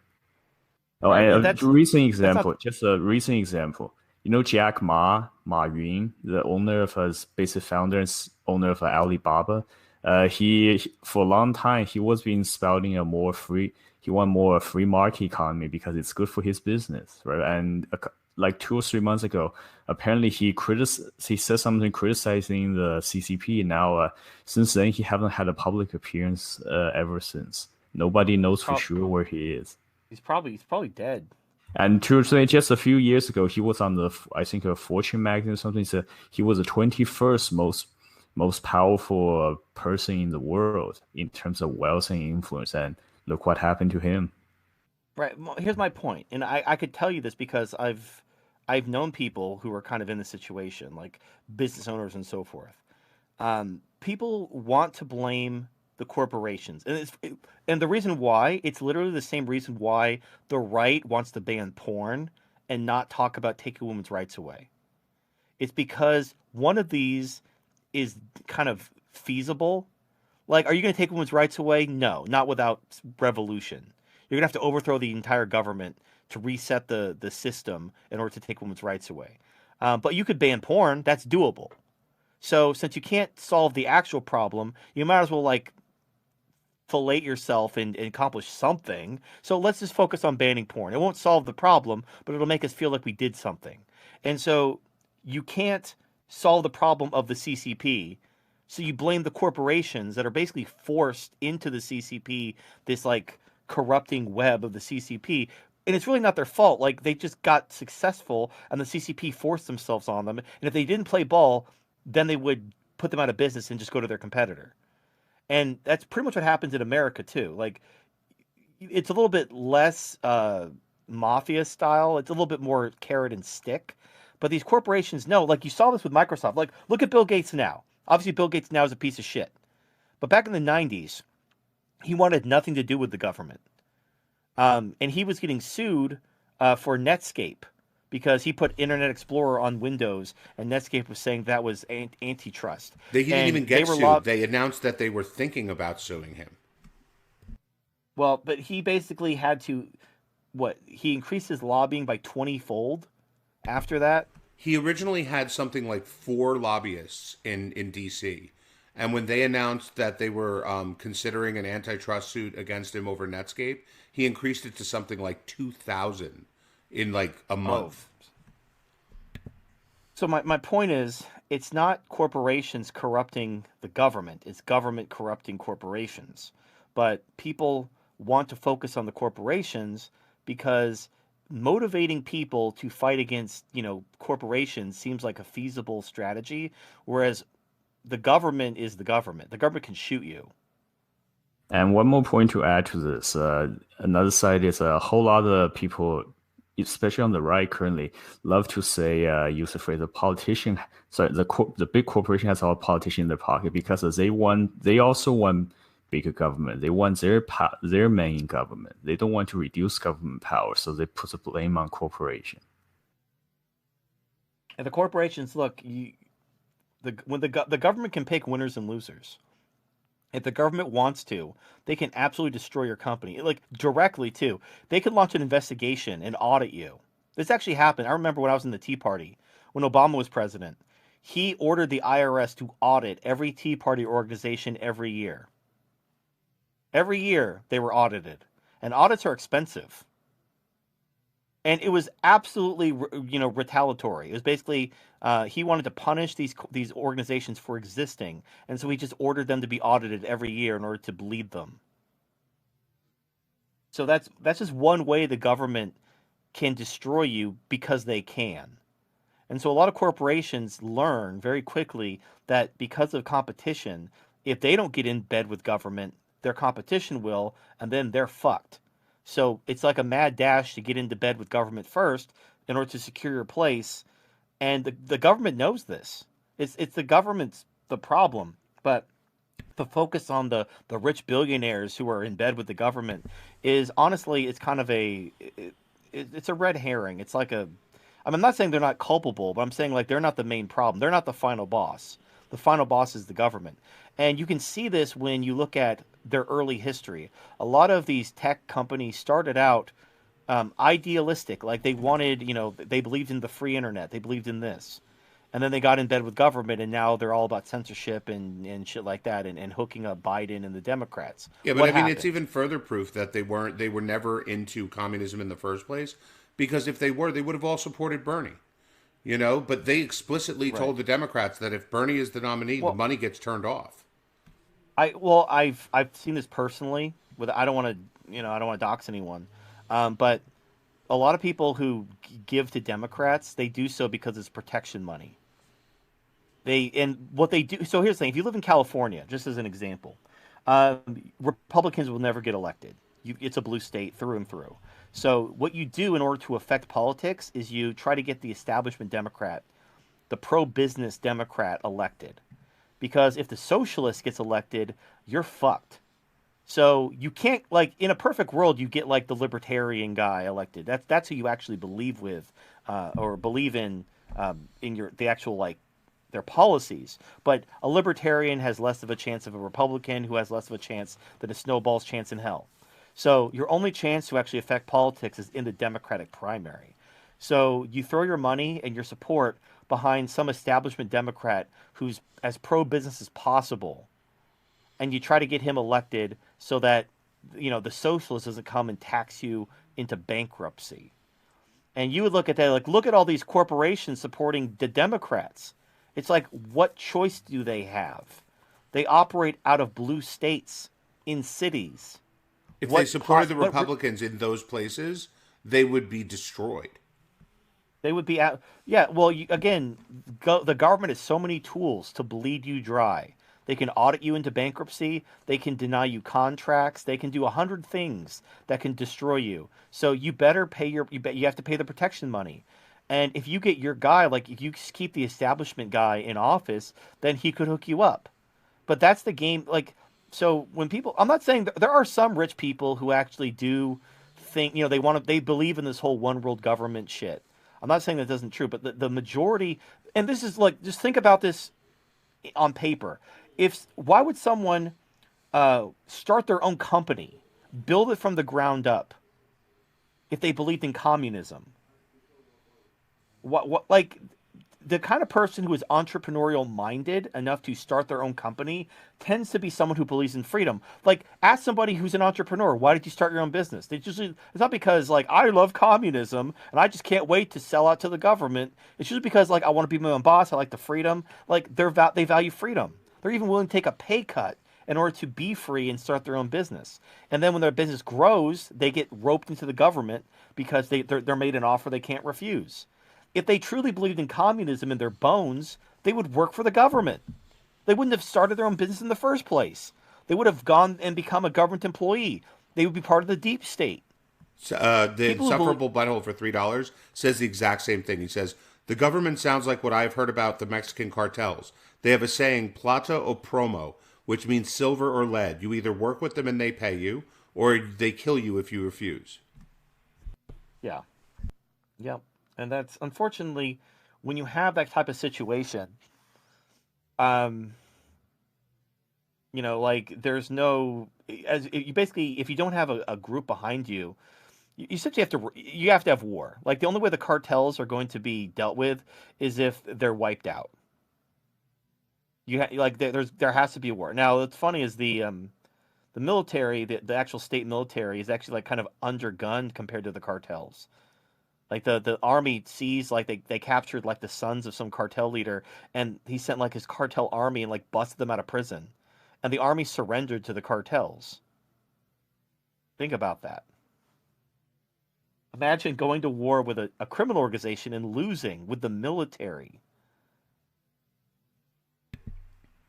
So, well, I mean, it also has to do with that they hide exclusively among civilian populations too, and they'll start executing motherfuckers. They don't care. So, like, the Mexican government / military is not prepared to do what they would have to do to beat them.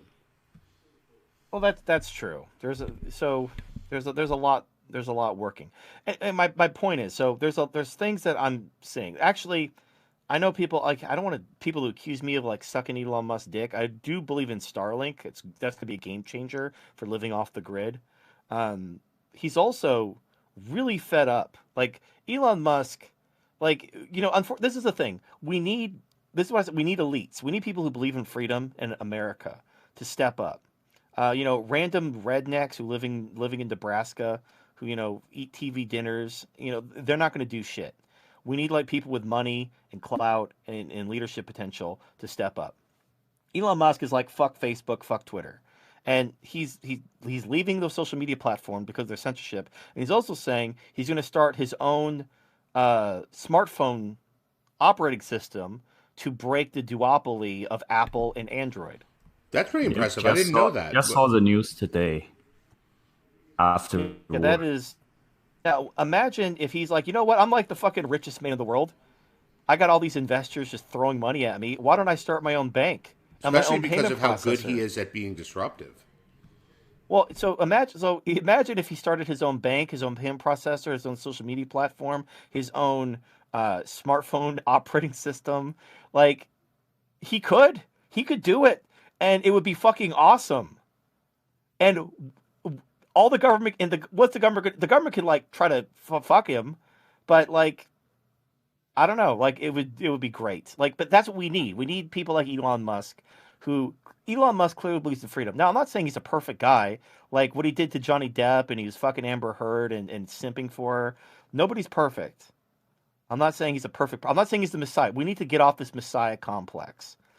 We need to stop waiting for Jesus to come back. And like we need to save ourselves, but we also need people with different skills. We need people with money. We need people with vision. We need people who can like do different things. Just like with communities, we're going back to the whole community thing. When you're part of a community, everybody's important because everybody's valuable, but everybody has different roles. So someone like Elon Musk serves an incredibly useful purpose, and I'm not saying this is going to happen. Nothing is written in stone. But there is a path. It's a very slim path. And unfortunately, the right they're squandering our effort and energy trying to advocate doing the same shit, which will never work.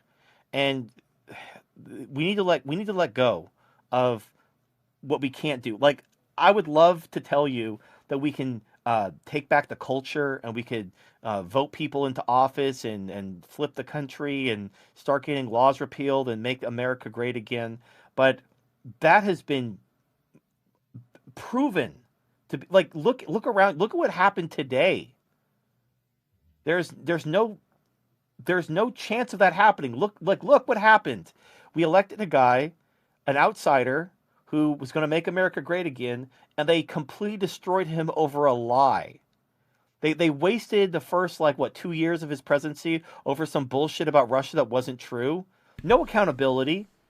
And then the whole time they were calling for violence. Like the fucking I heard Cortez, she was calling the detention centers concentration camps, and people actually went down and attacked them because of Cortez's incitement to violence. No accountability. The left can incite to violence, riot, murder people. There's no accountability. And then they just make shit up to impeach the President of the United States and deperson him right in front of you. Dude, I think what you said earlier was was really powerful. Today, the President of the United States went to the border wall to give a speech about his accomplishments dealing with the border wall. He didn't mention anything about the Capitol Hill and nothing. He just went to give a speech. And literally no networks would cover it. He's already yeeted off of every social media platform. This is the president, and he could not get a single news company, even Fox, no matter what, to cover his shit. Right. So this is a country that really it's already dead, and that's okay. It's okay. We need to admit it's dead. It's like I can't think of an analogy for it. It's like holding on to something, way past the point where it's gotten weird, and it's I don't know. Like what it's like. There's people who taxidermy their dead pets, or they taxidermy their spouse. They have their corpse of their spouse on their couch all stuffed and mounted, and they cuddle with it, and it's weird. It's like you need to bury them or something. Don't get them stuffed and have them put on the couch as like a stuffed corpse. That's weird. Or people who get their dead pet stuff to mount it and keep them around their house so they can like pet them and they're dead and their corpses are full of like, I don't know, newspaper or whatever they do. Not really So anything new to me. For me and my small family, China was feel like dead before we were even born. yeah. Well, what's fucked up about China is China has probably it's one of the great civilizations of the world. The accomplishments and the culture and the history of China is Yeah, rivaled only by possibly the Mediterranean yeah, and over like 5,000 years of history and right. culture You You got know and what the best analogy is you to inventions it, have there. Ben? like the You've seen V for Vendetta, right? yeah. Do you remember when he's sitting there and he's talking to that woman doctor, the one that was in the and she says, "Are you going to kill me now?" And he pulls out the needle and he goes, "I killed you 10 minutes ago." Oh, okay. Yeah. I'm just saying that's the analogy you were looking for. Like, you Well, know, it's not just that there was a slow acting poison. It's like it's already been dead, but you're in denial of it. It's like we've been dragging the corpse of America around because we love it. We love it. We don't want to admit it's gone. Or I don't know what to. I'm thinking of like a ghost thing, like uh something like something. There's probably some story I'm thinking of, but I don't know. Anyway, it's like we love America. We love the values of America. We love the story of America. We love we the love being freedom, number and we love one. what we love what America was founded on and what it's accomplished. And we don't want to admit that America doesn't exist anymore, and that it was destroyed and overthrown, and we're living in basically this post-American pseudo-communist slide towards one world government. And because that's not only is it like painful to admit, but we don't want to. I don't know. I don't know. I really can't think of a good analogy for it because you know what it's like. Actually, I just thought of it. It's like finding out your wife cheated on you, and wanting to work it out, and as she continues to cheat on you, and as the cheating becomes more brazen, and as like you overhear her telling her lover in the other room how she never loved you, and like you're just in denial about it because of the memories you had, and maybe you're hoping you could like, if you work out or if you do some cock push-ups, you can win her back while she's getting her holes filled by all these men every night, and while she tells them how what a loser you are and how she never loved you. That's basically us. That we're the husband, and America is our relationship with America is dead, and we're just in denial. We're watching what the country we love is doing, and we don't want to just come to terms with it and separate because for whatever reason we don't want to admit that it's over. We're still in love with what we had, the idea of what we had, even if we know it doesn't exist anymore. And so we need a divorce. We need a divorce, and the only hope I see this is going to go one of two ways. Either we become China, where the government takes total power, oppresses the ever living shit out of us. We have no rights, no freedoms, and we just have to worship glorious leader and not say shit and just go to work, keep our fucking nose clean, and that's how our story ends. And then maybe in several generations, when everything goes tits up and collapses, maybe people will be like, "Yeah, that was a really fucking bad idea. Let's not do that again." That's all we can hope for. But that'll take generations. We won't even live to see it. We will forever be remembered as the generation that let it happen. The generation that stood by and did nothing as everything went to shit and we didn't stop it. That's one hand. On the other hand, this could be 1773. And as the shit gets ratcheted up, even the people who condemned what happened, we can't do that. That's violence. We don't do that. That's against our values. Give it a couple years. Let the pain drive their weakness out. Let the pain drive their head out of their own ass until they finally realize, like George Washington did, that he even said like he's even quoted as saying that the fuck, I don't want to misquote him. Talking about how what's happening in Massachusetts from the coercive acts is basically America. And so even though he condemned the Boston Tea Party, he ended up leading the army a couple years later. So that's how this could end a good way. But then, of course, we have to win the war. And that's not a sure thing. However, this is what's kind of a good thing. So I kind of jokingly said a while ago that I really hope that the military purges the men and puts nothing but women in charge, because then the Civil War is going to be that much easier, because then we just have a bunch of ammo pickups.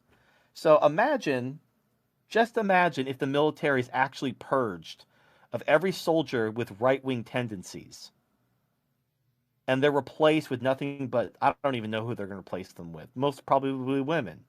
So the Revolutionary War kicks off, and it's going to be a bunch of fucking right-wing veterans with, combat experience versus a bunch of fucking women. I mean, it's going to be hilarious. Are you really sure about that? Because if the women are in the military, then they have all the I mean, by then they'll have all the fully automatic guns, the tanks, the jets, and all that good stuff. And maybe we'll be left with some bolt action rifles by that time. No. So, no. Look, I can tell you no. Weapons are a force multiplier. So even, women can have, you can give them an M4. Doesn't mean they're never gonna shoot as good as a man. Well, obviously not, but it doesn't. And women are ammo pickups. Like, I mean, obviously not. That not. hard. I mean, overall, obviously not. Yes, but even if you're not that great of a shot, and then like let's say she's the one that's like commanding like a 50 BMG, the Browning, the belt fed one, I forgot exactly what it's called, and all you've got is maybe a bolt action rifle, a Mauser, and then you're going up against that, and that's what you're charging up against, and gunner's nest and all that good stuff. They've got the tanks, they got the bombs. Yeah, so that's a technology thing. Like, obviously, if you're going against fully automatic assault rifles with bolt action hunting rifles, you're fucked. So I don't know where you think we're only going to have bolt action rifles. It doesn't matter. You're not right about that. What I'm saying is that, I mean, maybe I'm not fully understanding like the time period. I mean, if they did that now, then yes, absolutely, they wouldn't stand a chance. The military would pretty much be done for. But I'm saying like in the near future, where of course they're trying to erase our gun rights, and they're trying to take away basically anything that's going to be a threat to them, or basically everything. Period. So, what should we do about that, Shogun? Should I not say that because we're live? My point is you're like, now, yes, if we turn over our gun rights, then we become China. Yeah, once we become China, then it's too late. Once they have Big Brother, the social credit system, they monitor everything you do. They basically treat you like cattle, like fucking livestock, and you're assigned a number, and it's basically it's like literally 1984. Yeah, then it's too late. Again, we have a window. It's 1973. We have a window. Once the right-wing vets are basically cut loose, we're going to have professionally trained soldiers who are now unemployable. Now, I don't know if again, looking back at history, after what war was it? There was a war where there were a bunch of sailors fired from the Navy, and they immediately became pirates because they didn't know what else to do. I think that was the War of 1812. Was it 1812? So, but basically, you fired a bunch of veterans, and they were unemployable, so they became pirates. So, what do you think? All these now, if you look at the military, most soldiers are right leaning. If they actually purge the military of anyone with a right leaning bias, that's going to be like half the fucking military, and the majority of them are going to be like the actual grunts. The actual soldiers who actually do the shooting are going to be cut loose and unemployable. And they're going to be like, what the fuck? I didn't do anything. I swore an oath to defend the Constitution. This is bullshit. Like, I'm not a terrorist. I swore to defend it. And they're going to be like, oh, give a fuck. You're a domestic terrorist. No job for you. No benefits. No nothing. Everything you believed in, we've stolen it from you. Now we've labeled you a criminal for doing nothing. But no matter what they do, they can't take away like your knowledge of like everything you were trained to do. And now you have a professionally trained army right there. Real quick, the Engaged View for $10. To borrow a word from Christopher Hitchens, our republic has become a thantocracy. Time to wheel the carts up the halls of government and call, bring out your dead. Point to View donates $5. Shogun, if you were in Trump's shoes when the Capitol Hill raid went bad, what would you do as acting president? Well, I know I definitely already said it before, but and guys, stop me if you believe I shouldn't say it again. Okay. Now, what I would have done was, now if they were raiding the Capitol building, I would have declared martial law. I would have said, okay, and then would have called in the National Guard, and then I said, okay, now, all right, guys, let's try to stop all this without any blood, and trying to peacefully, get them all out there, round them up in trucks, and then hold them until it's time to deal with them. Now, bear with me for a second. Then, while martial law is declared, start the military tribunals. Then, as the treasonists are being tried, for the whole voter fraud thing, then what I would have done was pardon all of the people that were going onto the Capitol building, or should I say the ones that were legitimately just protesting, and just let them go. I mean, that's would have been my initial thought, but I can't say that would have been the best point of action. But I'm just saying that's what I would have done. You would have gone full Q. Yeah, I would have actually, satisfied the QAnon people. There you go. Okay, well, there you go. All right. Well, anyway, now you know. Shogun would have gone full Q. Anyway, my larger point, my greater point is that the right is too far up its own ass to do anything right now. And pain is the only way to awaken them. There's nothing you and I can say. There's nothing you and I can do. Only pain will wake them up. Just like the only thing that will drive people from communism is living through it. They have to feel the pain. They have to feel the discrimination. Discrimination causes people to come together to support each other. And then with that community, and with a huge inflow of professionally trained soldiers who've now recently been fired from the military for no reason, who are now unemployable because now they're labeled domestic terrorists, now we have an army. TFM question. Cartman 54 for $5. TFM, I was wondering if Japan might be a good place to move. However, there's a big USA presence there. Would it still be okay, or should I move elsewhere? Not a good idea. Well, look, there's no. People want, there's no perfect solution. There's no risk-free solution. Everywhere has its pros and cons. So people ask me, "Oh, I want to do this. Is that a good idea?" I literally can't answer that. And the reason why is because it depends on what you want. It depends on your values, your goals, the lifestyle you want, and I don't know you. So only you know you. You know what you want. You know what your values are. You know what type of lifestyle you want to lead. So maybe going to Japan is the right answer for you, or maybe it's not. It's up to you.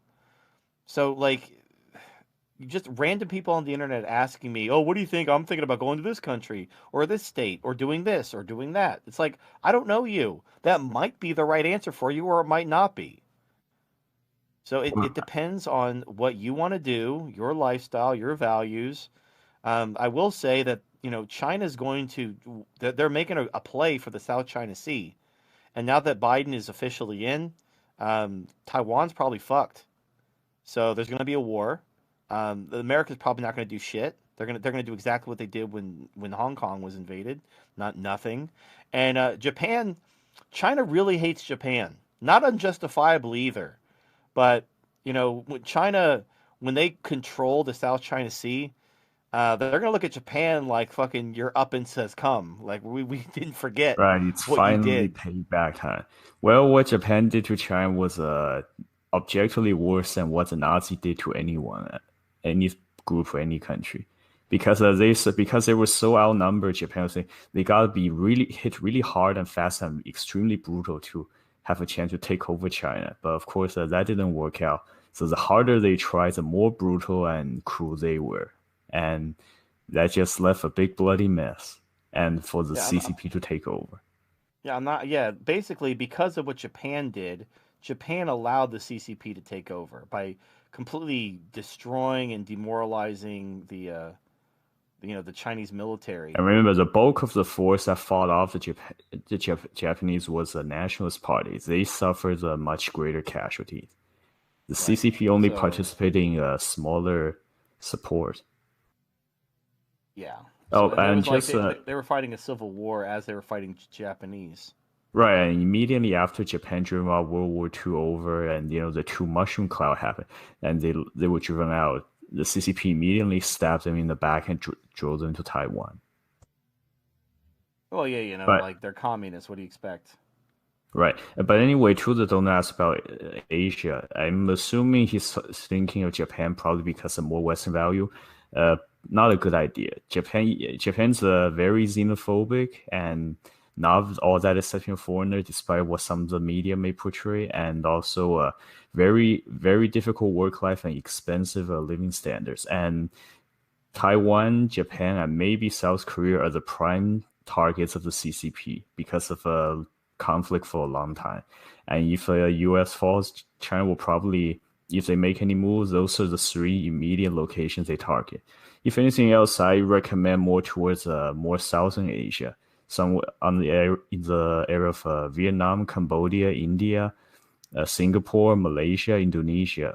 I think they're a little more remote and they have decent places to live in near cities. And my family, I actually look into one of them. I'm not going to say which one exactly yet, but the decent places to buy a floor in an apartment complex range from 100,000 to 300,000 US dollar. That's a small family can easily save up enough for that. What would you And say about also, Myanmar? and also, China less likely to push over there because India's gigantic population does serve a decent buffer, and it's not really worth it for China to try to go south that way. But Taiwan's, South Korea, and Japan are more immediate and have a lot more. China have a lot more beef with them historically. George Takai, what's your opinion of Myanmar? Where's Myanmar again? Okay, so this is just to China. I forgot exactly what it's next to, but yeah, it's an Asian country that's east of China. Dude, they were Spell run the by like a name. military dictatorship until recently. They were like just as brutal as Cambodia. Spell the name again. Myanmar, also known as Burma. Oh, Burma. Okay, I'm not too familiar with that one. But I remember they should be their immediate borderline with China, right? Just southeast of China. I always forget exactly where it is. Let me look it up. Well, It's west. I don't think Uh, I don't think anybody here knows enough to answer your question. Oh, no, I just look at yes, it's immediately southeast border of China. Just I mean southwest, west of the Yunnan province. I didn't look into that one enough to know for sure, but I know historically they did have war with China before, but not any really serious major war. They had conflict before back to when China was still a dynasty emperor system. But as far as I know, in more recent modern history, there wasn't any particular big event or beef with China. But I just say if you're thinking Asia, the more South Asia is a lot more viable than Japan or Taiwan or Korea.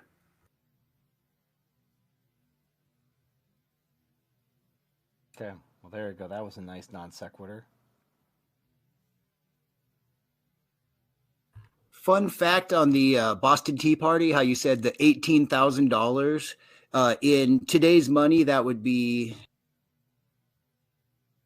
$544,665.35.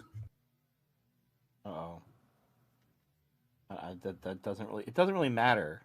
The point is the response from the king is what causes the Revolutionary War.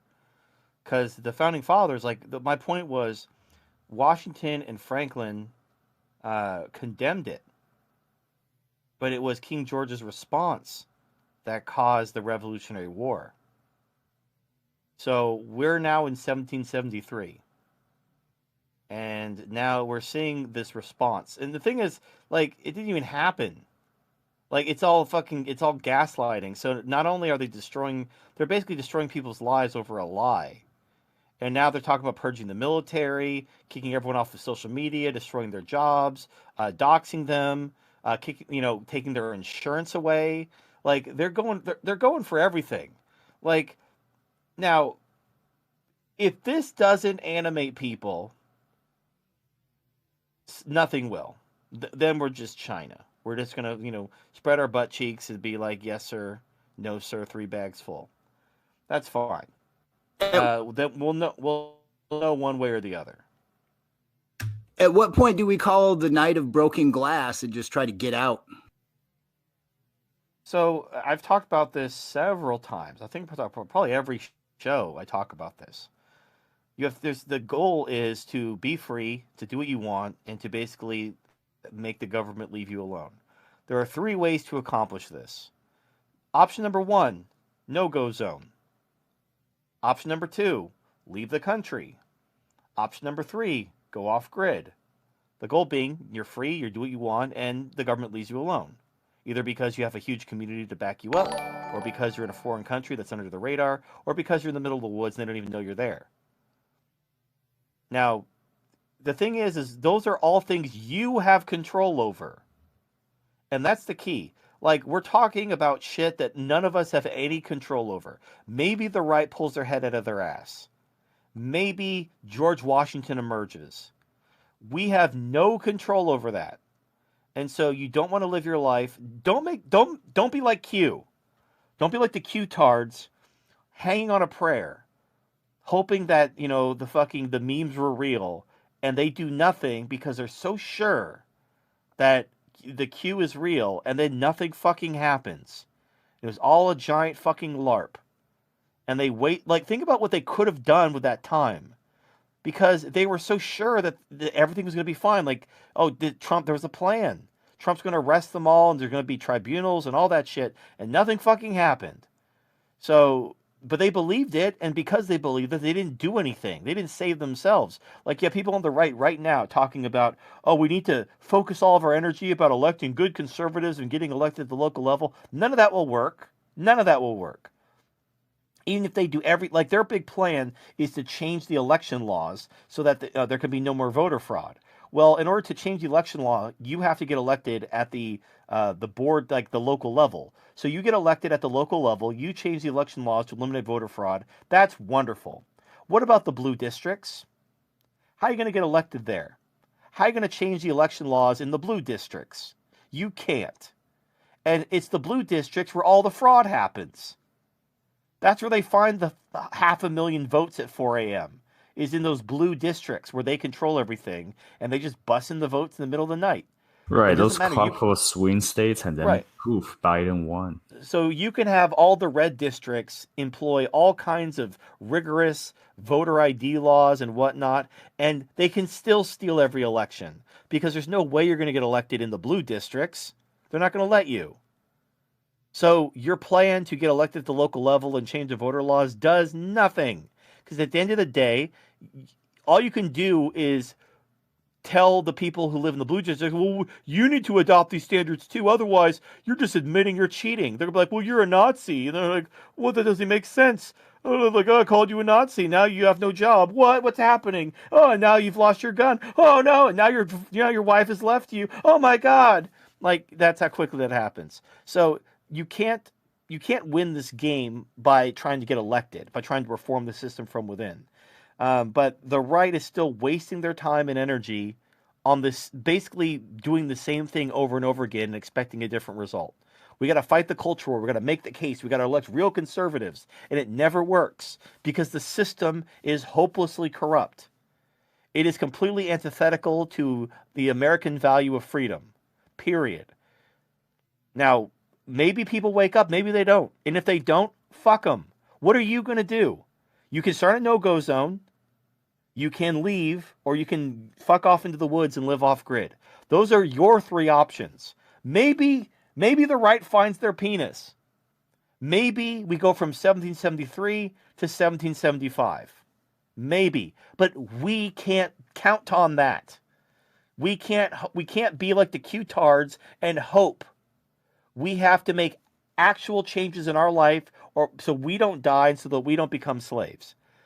And if it happens, it happens. And great, fantastic. You can always if war breaks out because the right found their dick and you have a no-go zone, great. You already have a community. You could basically just become a regiment. You could hey, who's our guy? Okay, you're the commander of this regiment, and you can go off as a fucking community and go fuck shit up.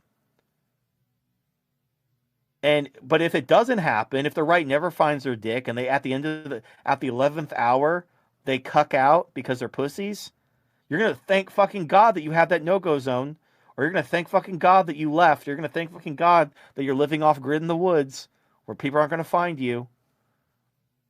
Do not just hope that the right... That's not a plan. Hope it's not a plan. I hope the right finds their dick. I hope the right realizes the value of freedom. But the love of freedom comes from the fear of tyranny. And Americans have had it too good for too long. They've forgotten what tyranny feels like. They need to be reminded what tyranny feels like. The price of freedom is eternal vigilance. But a lot of people in the West forgot about that vigilance. It's not... life is too good. It's generational. Hard times create strong men create good times create weak men, and weak men create hard times. So we've had it really good in America for too long. We haven't had a real no-shit war within living memory. The last no-shit war we had was World War II. That was the last war that the entire country fought and actually could have lost and could have been destroyed. The Korean War, Vietnam, we could have lost those wars and it wouldn't have really affected America. Nothing about those wars was an existential threat to America, nor was the entire country adversely affected. Like World War II, there were rations. There was people were no shit worried about the future of the country. Everyone came together because there was an existential crisis that didn't exist. That hasn't existed since then. Without that existential crisis, without that fear, people lose their love of freedom because they don't remember what the opposite is. They have to be reminded. And I don't wish this on them. I'm not happy this happened. Like Frodo, I wish this didn't happen in my time. Right. I wish this could have happened some other time, not to me, so I could have lived a nice, long, normal life and been happy and free and done whatever the fuck I want. But it's happening, and there's the silver lining is maybe the right pulls their head out of their ass. Maybe this is 1773. And in a couple years, after enough pain has been felt, people will rediscover their love of freedom again. And then maybe we can basically rebuild America. Or not. And if it's or not, you need to know what the fuck's going on so you don't fucking die. Because look, when Rome collapsed, it wasn't the end of the story. The world didn't end. Just because the empire or even Western civilization falls doesn't mean the world grinds to a halt. So what are you going to do? What are you and yours going to do to stay alive when everything goes to shit? Because I certainly am not counting on the right to find their dick. I'd love to believe it, but I'm not counting on it because I've been fooled before. When I was at the Tea Party, I thought this was an awakening. I thought the right had found their courage and their will. This was going to be a new page turning in America. It was a big fucking LARP, and here we are again. It's all gone to shit, and the right pussed out, and here we are again. So the right is 0 for 2 for me believing in them and them pussing out. So I don't have faith in the right finding their dick. I want to believe it. I'm hoping that with enough pain quickly enough, maybe they'll find their dick, or maybe they'll just buckle and surrender and just beg for forgiveness. Do the humiliation ceremony where they wear a sign and say how sorry they are for believing in capitalism. I don't know. And if that happens, that happens. You can't... this is a mistake Trump made, honestly. I believe Trump did have a plan, but unfortunately for Trump, his plan involved other people not betraying him. His plan, his big plan for the election fraud was the Supreme Court. The Supreme Court was basically his ace in the hole. He appointed 3 justices, and they all stabbed him in the back. At that point, the election fraud thing was basically dead. With the Supreme Court pulling that shit, oh yeah, we don't have jurisdiction. Yeah, states can do whatever they want. If they steal elections and give it to someone, even though it directly affects you, we don't care. Okay, thanks, Supreme Court. Yeah, good looking out. So that's a problem. So again, let's learn from this lesson. Trump trusted that his nominees and his vice president would have his back, and they didn't. All right? So I mean, Joe even put a noose around his own neck, yet all they had to do was just pull the rope, and they wouldn't even do that. I'm at the point where... go ahead. But here's the point. Here's the lesson to be learned. You need to worry about yourself. You cannot count, especially on the right. Like, we're talking... Shit's going to happen really quickly. And in the end, we still need leaders. The right is still completely leaderless. Now, maybe as the pain gets ratcheted up, maybe a leader will emerge. Maybe someone who initially, just like Washington and Franklin, people who initially condemned the right to save their own asses, or maybe out of principle, who knows? Once they see the betrayal and everything that's happening, maybe they'll be like, oh shit, like this is completely out of line. Like, I will lead this army. Maybe. We don't know. Maybe there's a Washington out there. I don't know. But the right is 0 for 2 in my eyes. So I'm not counting on it. So as much as I want to believe, and look, I can passively hope, just like I passively hope that the MRAs win someday. I'm still rooting for the MRAs. I don't think they'll ever win, but I'm rooting for them. I hope that they eventually win someday, but they're not going to. And I really hope that the right, once their lives are destroyed and they're branded domestic terrorists and all this other shit, I hope a leader will emerge to fix America.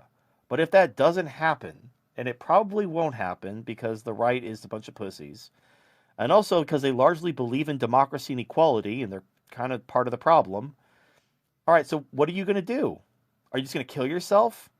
You're going to be like, well, America fell, I just might as well go out with it. Or are you going to just throw your life away on some pointless battle and die for nothing and just accomplish nothing? I don't want that for you. So I'm giving you options. And like, nobody else is, as far as I'm aware, no one else is talking about this. Nobody's talking about, okay, like people have this like, oh, we got to make the case bullshit. Or, they're in denial about how bad this is, or they're falling back on old tropey solutions and sound bites. You need to seriously start thinking about either going off grid, leaving the country, or forming a community. I'm dead fucking serious. And don't ask me which one. Look, I can't care about your life more than you. If you're turning to a stranger on the internet to help you make decisions for what's good for you, then you're not going to do shit. Like, you better than I could ever know you. You know what your values are. You know what your culture is, your racial makeup. You know where your quote-unquote people are. Go to your people. If you don't have people, find a country that shares your values. Do your own research. Don't ask me. I don't know you. I don't know your values. I don't know your culture. I don't know anything about you. And also, don't tell me, like, care about your life. Like, I'm just a fucking dude on the internet. If you expect me to care more about your life than you do, I don't. So, take some fucking responsibility for yourself. And if going overseas isn't on the table because of the cost or for whatever reason, then look into going off grid.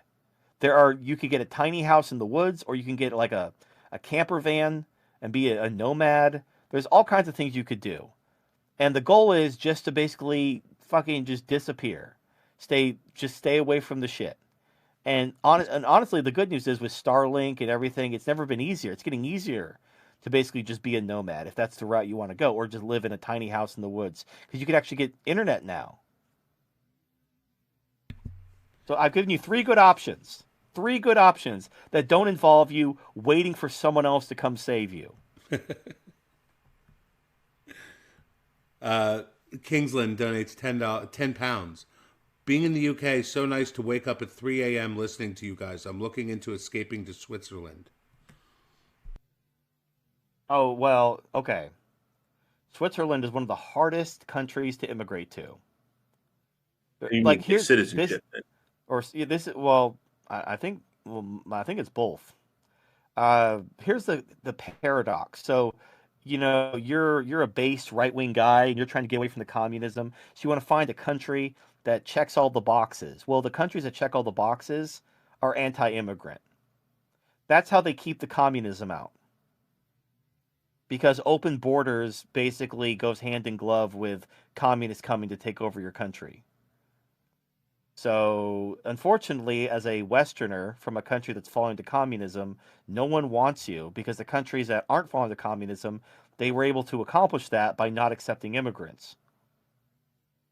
Oh, and Well, speaking you're of right. which, So, yeah, Unless you're of Swiss descent or you have family from Switzerland who can sponsor you, your likelihood of getting Swiss citizenship or moving there is pretty slim. basically, all the I'm sorry, George, one go sec. ahead. And basically, all the micronations in Europe are like that, from Andorra, Liechtenstein, Monaco, you name it. Not sure about Cyprus, but yeah. Go ahead, George. As I speaking of this, some of the country I mentioned in South Asia actually allows dual citizenship, particularly from U.S. because they like the U.S. economy and stuff. So if you save up a little bit decent amount of money, you can have a decent life for a while there. Now, my family and I are looking over. There is just a more of a temporary solution, a place to stay to until let's see how the West and China goes in the future. Now, before I mentioned the CCP actually with its own people a bit on a powder keg, but I didn't. That was a New Year time. I did not expect everything to hit the toilet so fast in the U.S. So now, not sure which side will go down first. But that's why it's best to have a multiple contingency plans. If you can hold a no-go zone, be a part of it, then definitely it's worth putting your life down for it. Or also always put the possibility of having to escape elsewhere, even temporarily, on the back of your mind.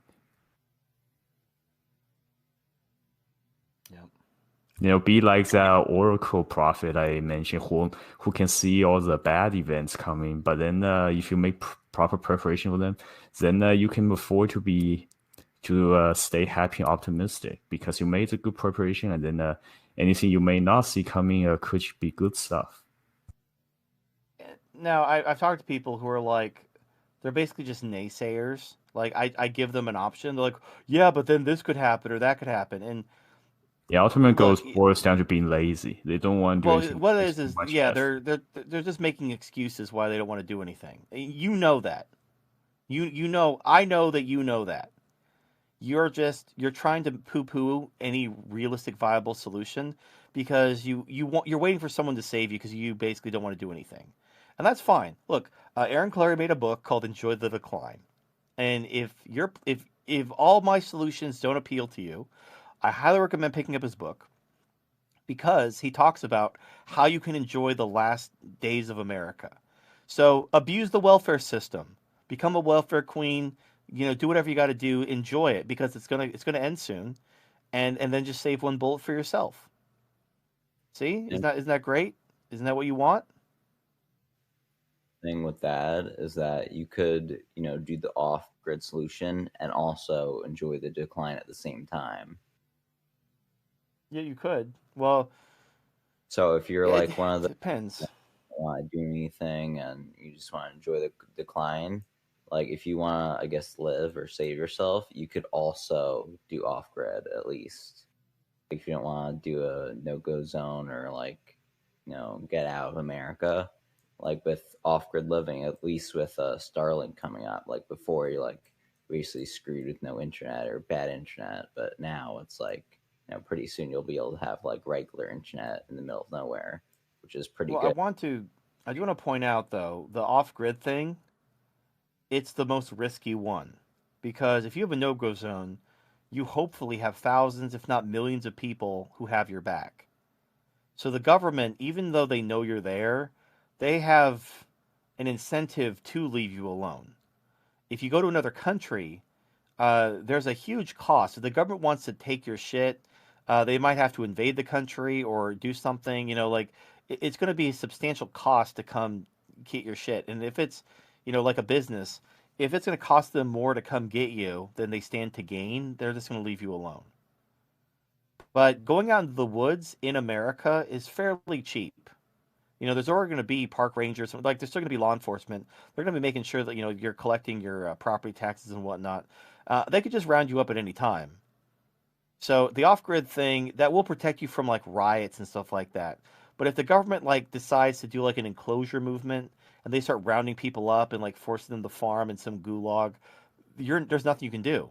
You have nobody, like you're out in the woods in your little off-grid house, and then a sheriff pulls up and motions you outside, and he just explains what's going on. He says, okay, you're coming with me, you're going to work on some communal farm, and we're taking your land, we're taking everything you own, and now it belongs to the government.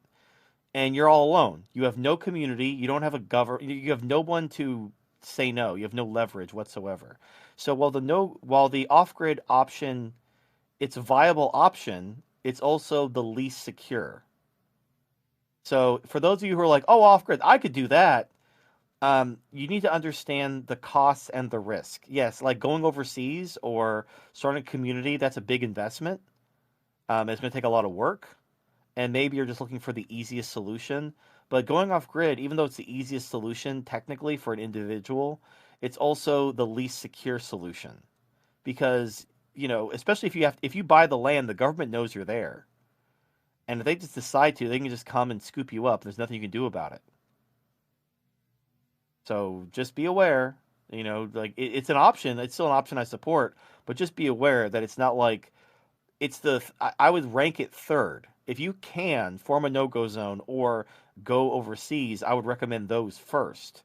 But if those are basically not viable to you, like you don't have people to form a community with, and you either don't have the money to go overseas, or for whatever reason going overseas this is out of the question, then you could look into off-grid living. So, but those are your options. Well, I guess it also depends, like, I guess how far away you are when you're off grid. Like, if you're just like in the middle of like a mountain in the middle of nowhere, I don't think there's like no roads. Like, I don't think it'd be worth it to them to, like, I don't know, take a helicopter over to wherever you live just to pick up one person. Well, it also depends on where you go. If you go to Alaska and go off grid, they're not going to come get you. They're just not. That's so far out of their way, it's not worth it. But if you're I guess that's kind of my point, I guess. Yeah, but if you're like if you're in like Vermont or Maine, they got a lot of woods. But it's also like there's a lot of urban areas like really close by, and it's also in New England. So if they wanted to just like sweep that whole area, they could.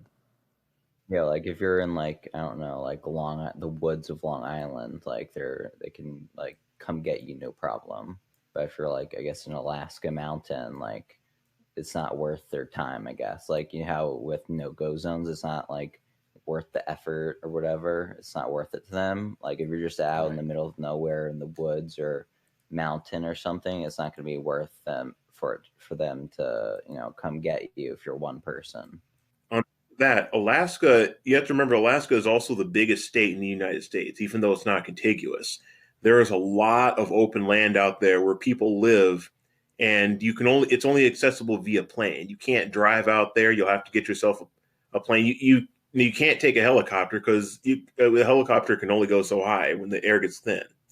So yeah, a lot of those places, it's really remote, and I mean, that's definitely the one place I would do it. Some people might recommend the Rocky Mountains, but I don't know about that because because you're still closer to civilization and whatnot, and even then you're still close to an active volcano.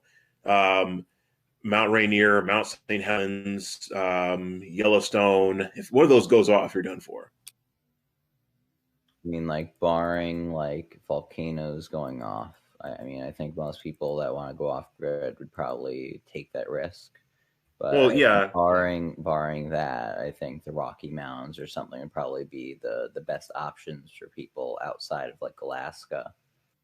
well, yeah. I mean, I'd rather the mountain get me than the government, to be frank, because at least the mountain's going to be merciful and then just kill me instantly. Just that my dad was actually around when Mount St. Helens erupted, and he wasn't too far from it, and he was one that actually listened to the evacuation order and got away. Other people didn't. They just sat around with a thumb up their butt and they died. I don't know, like if you go off grid in, I don't know, the Rocky Mountains or something, you'd probably have enough time to like dig out your own like small bunker under your house or something, I guess. Well, not you and don't want to go retreat under your there. house, but you could build like if Like you could build like a place to hide. something. If you need Yeah. if you need to fucking ghost, you could basically like put like a stash somewhere in a bug out bag and just disappear into the woods. So even if they know where your cabin is, they're not going to find you. Well, And no, I don't they mean could. that. I meant if the volcano goes off, like so you have a place to go. You're not just like screwed standing by a tree as the lava flows. You could Well, fire that if the bunker. if So lava rolls over your fucking hidey hole, it's just going to seal you in. Yeah, You're it's kind of dead anyway. and it's going to cook you too. I mean, last time I went to Hawaii, there was a lava flow that pretty much destroyed this one road and just covered it completely. And it's been like a year and a half since then, at least at the time I was there, and it was still too hot to even cut into it and actually clear open that road. So it could take years for that lava to cool. So unless you've got a nice big hole with a lot of supplies, I mean, you're going to be stuck in there. I mean, even then you'll probably suffocate. Well, So you yeah, could build, but you could build like a tunnel that has like a different exit, maybe on like a different side of the, like a different area. So Yeah. if the lava's flowing one way, you can go into the other side of the tunnel and then come out the other side, or vice versa. but have fun trying to Well, predict where the lava is going to flow because I mean, if it No, gets everywhere, it's gonna flow, but it usually there's gonna no, it's gonna be obvious. Like it's gonna flow one way. You could look at a mountain, you could tell like how things are gonna work based on the physics of the mountain. And if it flows one way, it's going to probably not flow the other way, and then so you can just have it. It's fine. Look, there's no it depends guarantees on in the life. right, but There's it no look. depends on the You could get an off grid house, no volcanoes, whatever, and then fall and break your leg and die alone in the woods. also. Or you could I'm saying it's you could really get not that easy because Mount St. Helens is one of those mountains that where if it erupts, it's explosive, and anything around it is dead. all It's not right. just a matter Okay. of mountain of lava flowing. All right. Anyway, my point is like there's no guarantees in life. It doesn't. You could have a no-go zone, and then you could just get a heart attack or get hit by a car. You could do everything right and then just die. So you got to just accept that. Especially talking about like when you're at the point where you're weighing the risks of volcanoes. All right, you're good. You're good at that point. Like you can't account for that sort of stuff. You kind of right now we're trying to maintain our freedom from an oppressive government. We're not, like when it comes to volcanoes and fucking shit like that, it's like okay, if it happens, it happens. But like because there's nowhere. If you go to Alaska, there could be like a huge ass blizzard. Everything could be under like 20 feet of snow, and you might be like froze to death, like at the end of the thing. Like that's how you go. Like Like the during the, day the after, like the day after tomorrow.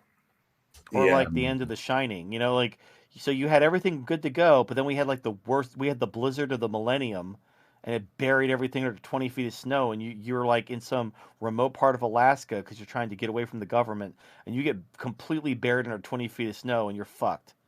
And you did everything right, absolutely everything right, and then just freak nature, and you're gone. So that's true of anything. Like there's nowhere on Earth that is completely immune to some form of crazy weather. You either got hurricanes or tornadoes or blizzards or volcanoes or something. So you just gotta look. If it's your time, it's your time. You gotta like you have manageable risks, and then you have just acts of God, and you gotta just look at that like if it happens, it happens. Right, you What are you prepare gonna for do? what you can and what you think. Yeah, you think more likely to happen, and then if some natural disaster causes, it's not really anything in our hands. Just Anyway, remember to Just remember to build the spontaneous black hole spawning around your house defense system. There you go. Anime logic. Well, if you have anime powers, you shouldn't have to worry. In fact, you should be like ruling the world with your superpowers. Anyway, okay, to wrap it all up, the thing I really want you to take away is that the things are bad, and the people trying to say, "Oh, we'll get them in 2022, or we're going to organize, we're going to elect real conservatives, we're going to win the culture war." These people are like they're one step removed from the Q-tards, thinking that everything is part of the plan. There's no plan. There is no path to take back the culture and elect good conservatives. Like this proved it. You could elect someone to the highest office in the land, and they'll get completely ousted on bullshit and be destroyed. So the system is just totally fucked. But while we're waiting to see, all we can do is hope. We can hope that as the left ratchets it up, their discrimination and not just censorship, but like ruining the lives of people. Like they're not just going to be content to get you off of Twitter. Like they're ruining Donald Trump's life. They're destroying his business. They're not going to be content until he kills himself or he's completely bankrupt. And then they'll celebrate. So when that happens, hopefully, maybe, fingers crossed, knock on wood, maybe the right will find their penis. But if not, then you need to and if they do, great. If they don't, okay, then we have to move on. If the right doesn't wake up after this, then they never will. And that's okay. Look, greater civilizations have fallen. It is what it is. The end of Rome isn't the end of the world, and the end of America isn't the end of the world. So we have to move on and continue and hopefully live to see a brighter tomorrow. But you won't be there if you're waiting for someone to save you. And you won't be there if you keep your head in the sand and keep thinking that, like, we could win the culture war if we make the case for the millionth time or point out the hypocrisy of the left for the millionth time. It doesn't work. So don't be insane. Don't do the same thing over and over and expect a different result. And also, please, please, for the love of God, don't fucking accuse me of being a coward. Like, oh, you're going to run TFM, what a pussy. It's like, I'm not going to die for nothing. If there was a something, then sure. But again, what you're doing is you're waiting for someone else to save you. And you're shaming anyone who just sees the writing on the wall.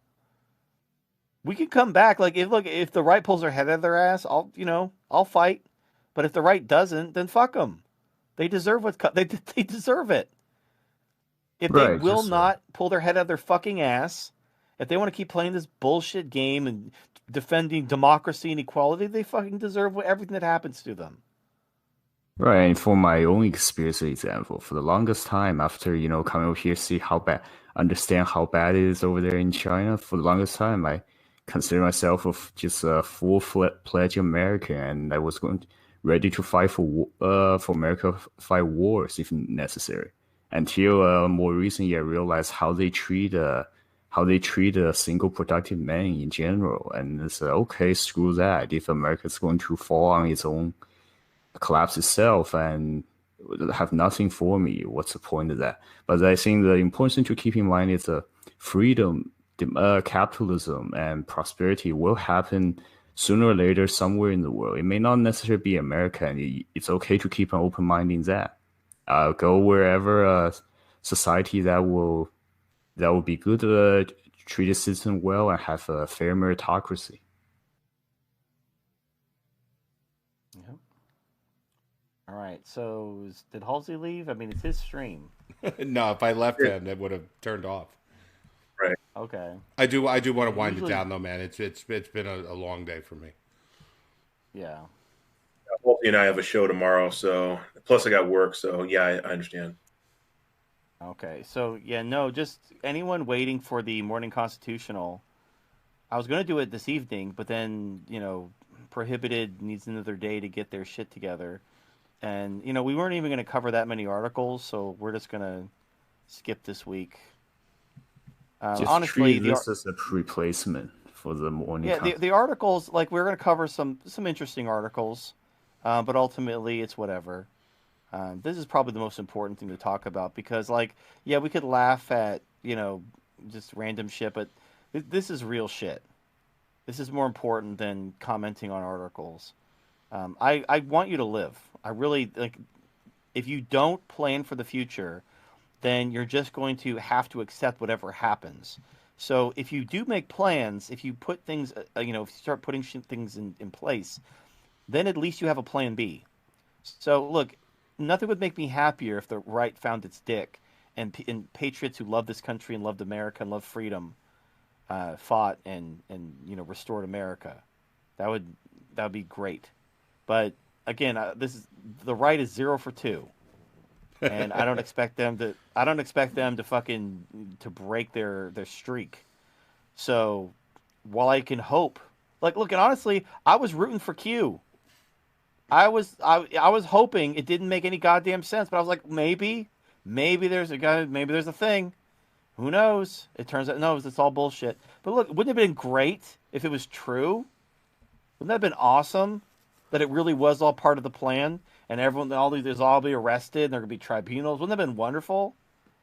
I'd be in my room dancing to the Vondas theme song. Right? Wouldn't that have been great? But it didn't happen. So while we're living in the real world, we can hope for a better tomorrow. We can hope things get better. We can hope the right finds its dick. We can hope that freedom returns and things get, we can hope and hope and hope. But you also need to, like, hope isn't a plan. And look what's happening. All these people who they didn't do anything other than hope. They trusted the plan. They did nothing, and now they're fucked. They're totally fucked. They have no recourse. They're completely exposed with no plan B because they fully committed to just, the Q has a plan. I don't have to do anything. I don't have to, form a community. I don't have to, go off grid. I don't have to worry about, like, becoming self-sufficient in case I lose my job for my political beliefs. It's all part of the plan. Q's got this. We're going to be okay. And then it was all bullshit. And now people are going to start losing their jobs and have their life destroyed for their political beliefs. And you did nothing because you trusted the plan. So that's what I don't want to happen. Well, not only that, like, 2 people are already dead. The guy that killed himself because he didn't have a plan B, and they were coming after him, and the girl that got shot in the neck. Well, actually, four people died, right, in the storm of the Capitol, and then 1 police officer. Yeah. 4 regular people. 3. Well, 1 guy died because he accidentally tased himself in the ball, so I don't count that. Yeah, what a way to go. But I remember that day was 5 people died total. 1 of them was a police officer, and 1 of them was that veteran woman. Well, the police officer died the day after from complications from that day, technically. Oh, and I just saw news today. Another police officer committed suicide, apparently over guilt of what happened at the Capitol. What? Okay.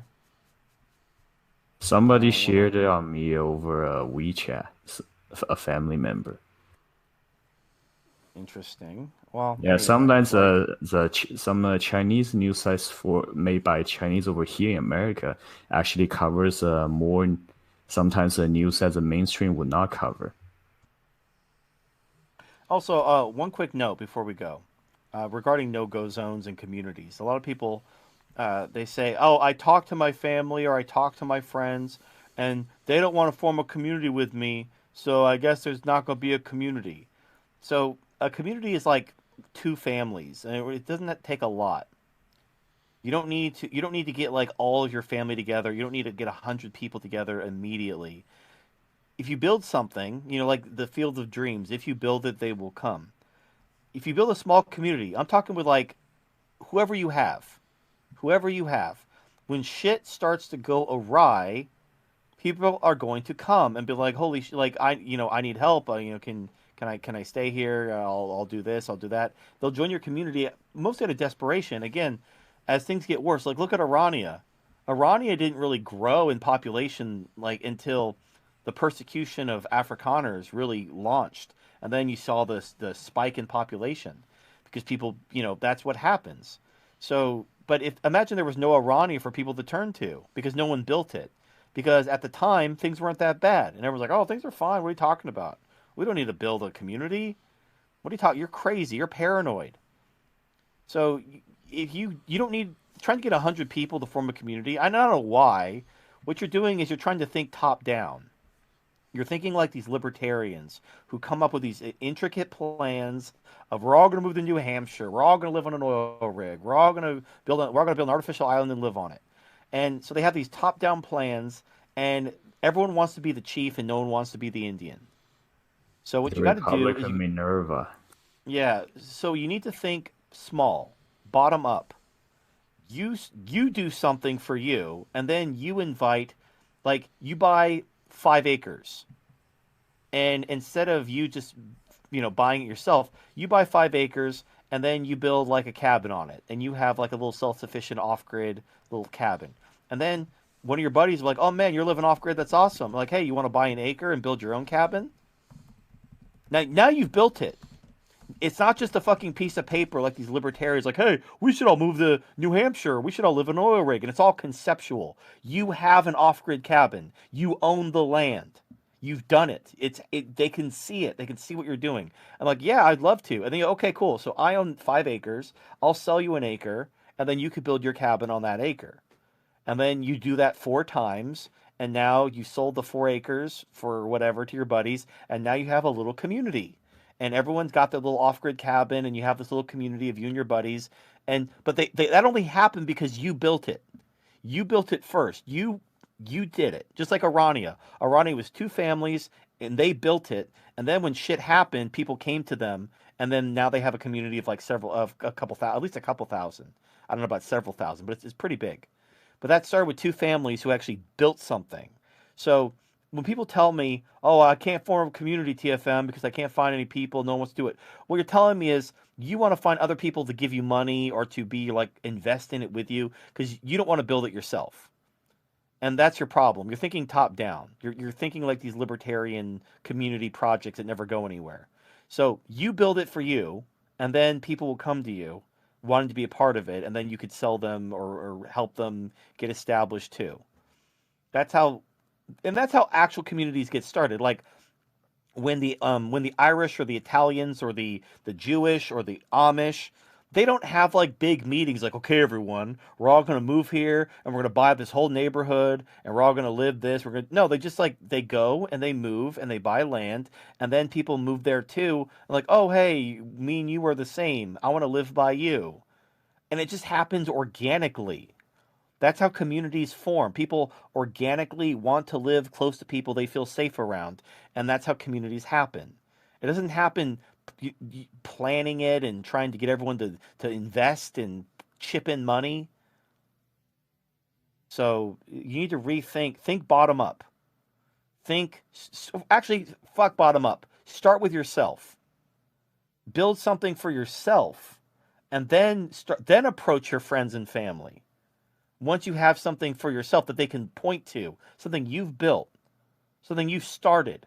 So it's not just a piece of paper. It's not a pie in the sky. You've built it. It's there. And then you can be like, look, we can do this for you too. And then you'll be taken care of. You'll have a cabin. You'll be off grid. Imagine the difference when you're talking to someone or like let's say your family, instead of just, oh, what if we did this? What if we were in like cabin in the woods or something? But instead you bring them to, like, they come to visit you in your cabin in the woods and you actually show them it. And then you pitch it to them or whatever. Yeah. And also, like, if you build like an off-grid house with like all kinds of amenities like solar water heating or a compost, to turn solid waste into compost in a garden, like adding additional cabins and additional people, you don't necessarily need to duplicate every single thing. You can pool things and be more efficient. You can actually build like a little town, like a small town with like a half dozen or so families. And then you have the beginnings of an Arania. And now, look, this is the big thing. So you're off in your cabin in the woods, and then the government comes for you, and you're one guy. So again, back the scenario: the sheriff pulls up. Hey, we're rounding everyone up to go to the gulag. Come with me. You're fucked. You don't have any recourse. Well, if they come up now and you have like half a dozen families, you might have like 20 plus people. That's going to be an entirely different conversation. Now, maybe they'll come back with far more strength, but now you have a chance to like bug out.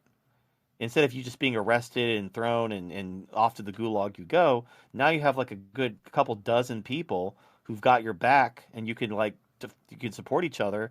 And if you have to, you can either defend each other or you could just fucking ghost.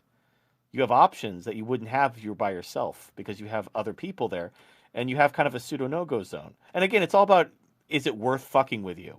Maybe it's worth going out into the woods to get one guy. But is it worth going out in the woods and potentially getting into a firefight with 20 guys? Maybe not. Maybe they leave you alone and go after an easier target because you got 20 guys there with guns. And so they go after that lone guy in the woods who's by himself. So, anyway. I mean, going by that, you can even turn the, plan 3 into plan 2.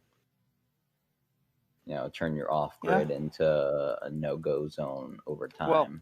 Well, a proper no-go zone, basically a no-go zone like what the Orthodox Jews have. They have like a million people. Yeah, I don't mean like a full you're not going to get a million zone, people. More like a mini one. Right. Well, you could combine this. So if you don't have the population, you could just make it harder to get to you. You can make it not worth their while to get to you.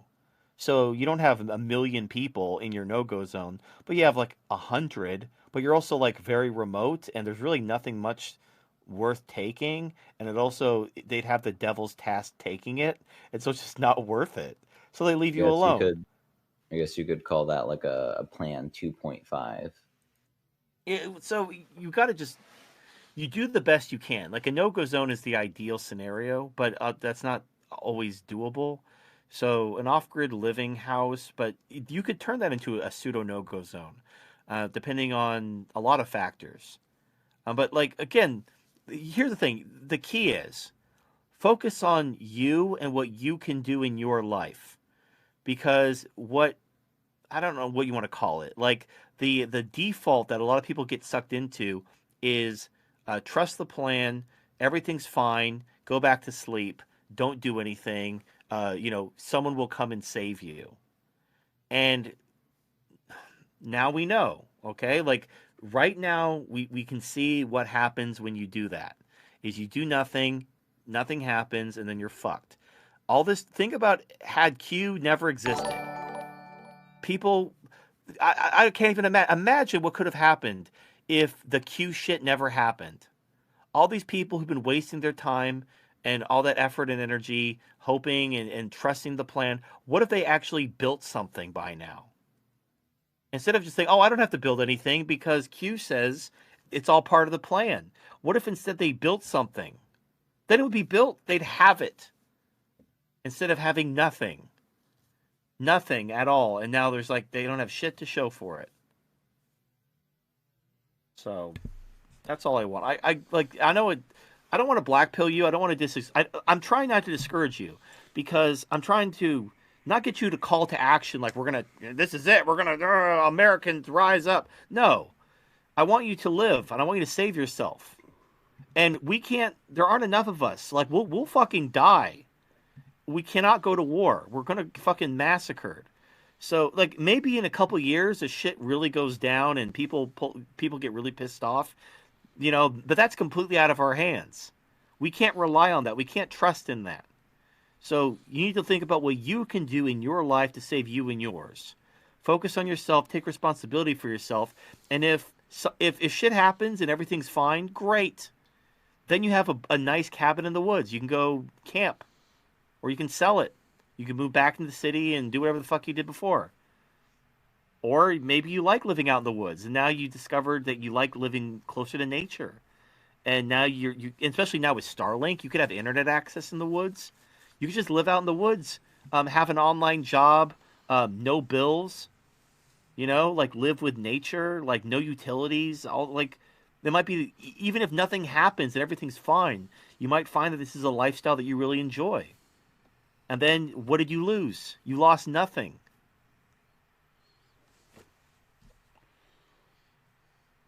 All right. Real Let's quick, go ahead and point end of the call, view for dude. $10. I think there will be some people that show up on the 17th, military presence or not. The few loyalists that lost everything now have nothing to lose if they show up knowing they'll get shot. I think people will show up maybe, but I don't think it's going to be anything. Well, there might be some people who, well, I don't think so. I think if people start showing up with signs, even if they have no guns, no weapons, they're gonna get like tackled and zip tied and interrogated, and that's gonna shut that shit down hard. Well, it's like show up to do what? Like their leader already abandoned them. Right? Really, there's nothing to protest anymore.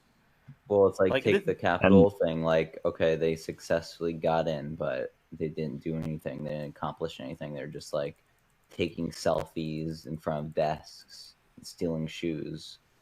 and there'll probably be Antifa, BLM, or other radicalized leftist counter groups were there for them with the support of the guards. well, we'll know. Okay, so if protesters show up and they're not arrested, and violence breaks out, and the cops just let it happen, and there's cameras everywhere, that's definitely Antifa and Black Lives Matter. But if like people show up and just get fucking murdered in broad daylight, then those are actual Trump supporters. If the cops just open fire on people holding cardboard signs, then like, Right, oh shit, those right. I weren't meant that Antifa. this week, the social media or the news just blatantly fear mongering. There are a whole lot of NPC just maybe completely brainwashed by that and No, okay, hold become on. I triggered need for I need to make to a be quick counter protest. disclaimer. No, they're not brainwashed. They have eyes. They're not stupid. It's just that weak people, they want to be told what to think because they value the security of the herd more than what is true. Even if when they're exposed to true information, they value the approval of the herd. That's why the left has to control the media so tightly, because there's a huge contingent of people in this country who they want to be told what to think because they want to fit in, they want to be accepted, they want to be normal. And so you tell them what to think, and that's what they think. Even when they know it's wrong, when they know it's a lie, they will repeat it anyway. Not because they don't care about the truth. They just they want to be accepted. They want to Right, I be meant normal. just go with the narrative. Right, but it's not. They're not brainwashed. It's not like they're zombies. They're just Right, they're not going to just switch sides if they learn anything new. Yeah, and it's a defense mechanism. It's caused by weakness. It's weak people do this. In fact, if it negatively affected them, by definition, anything that negatively affects them would also negatively affect the majority. And what they're counting on is if the majority is negatively affected, then things will get changed. So as long as you're on the side of the majority, then everything more or less will go your way. So if you hold the position of the majority, if you spout the opinion of the majority, if you're always with the majority, you're basically protected. You'll never find yourself on the wrong side. And so all you have to give up for this security is just to do what you're told and basically parrot what you're told to think. And it doesn't matter if it's true or not, all as long as it's the majority opinion and as long as you're protected in the herd by the majority. And that's how NPCs are. That's how they think. It's all about security and safety. It's just like any herd animal. That's why they're the herd. And look, that's fine. That's a perfectly viable survival strategy. That's how weak animals stay alive, is by sticking with the herd and just following the herd's lead and not thinking. Because if you're a herd animal and you start thinking independently, the herd might go left and you might go right, and now you're exposed, and then the predator's on you because you cut yourself off from the herd. So always follow the herd, and then the herd will basically be your shield. That's how they think, and that's fine. It's kind of pathetic, but I get it. I get it. If you're a weak person and you care about your survival, and that's just how your brain works. I mean, you're still a human being. I'm not saying like you deserve the dignity of life, but you shouldn't vote. I mean, like that's just that's some fucking bitch thinking right there, and you're guaranteed not a net taxpayer. So I don't have a lot of respect for you, but I don't want you to die. I understand the mindset of someone like that, even if I have no respect for them.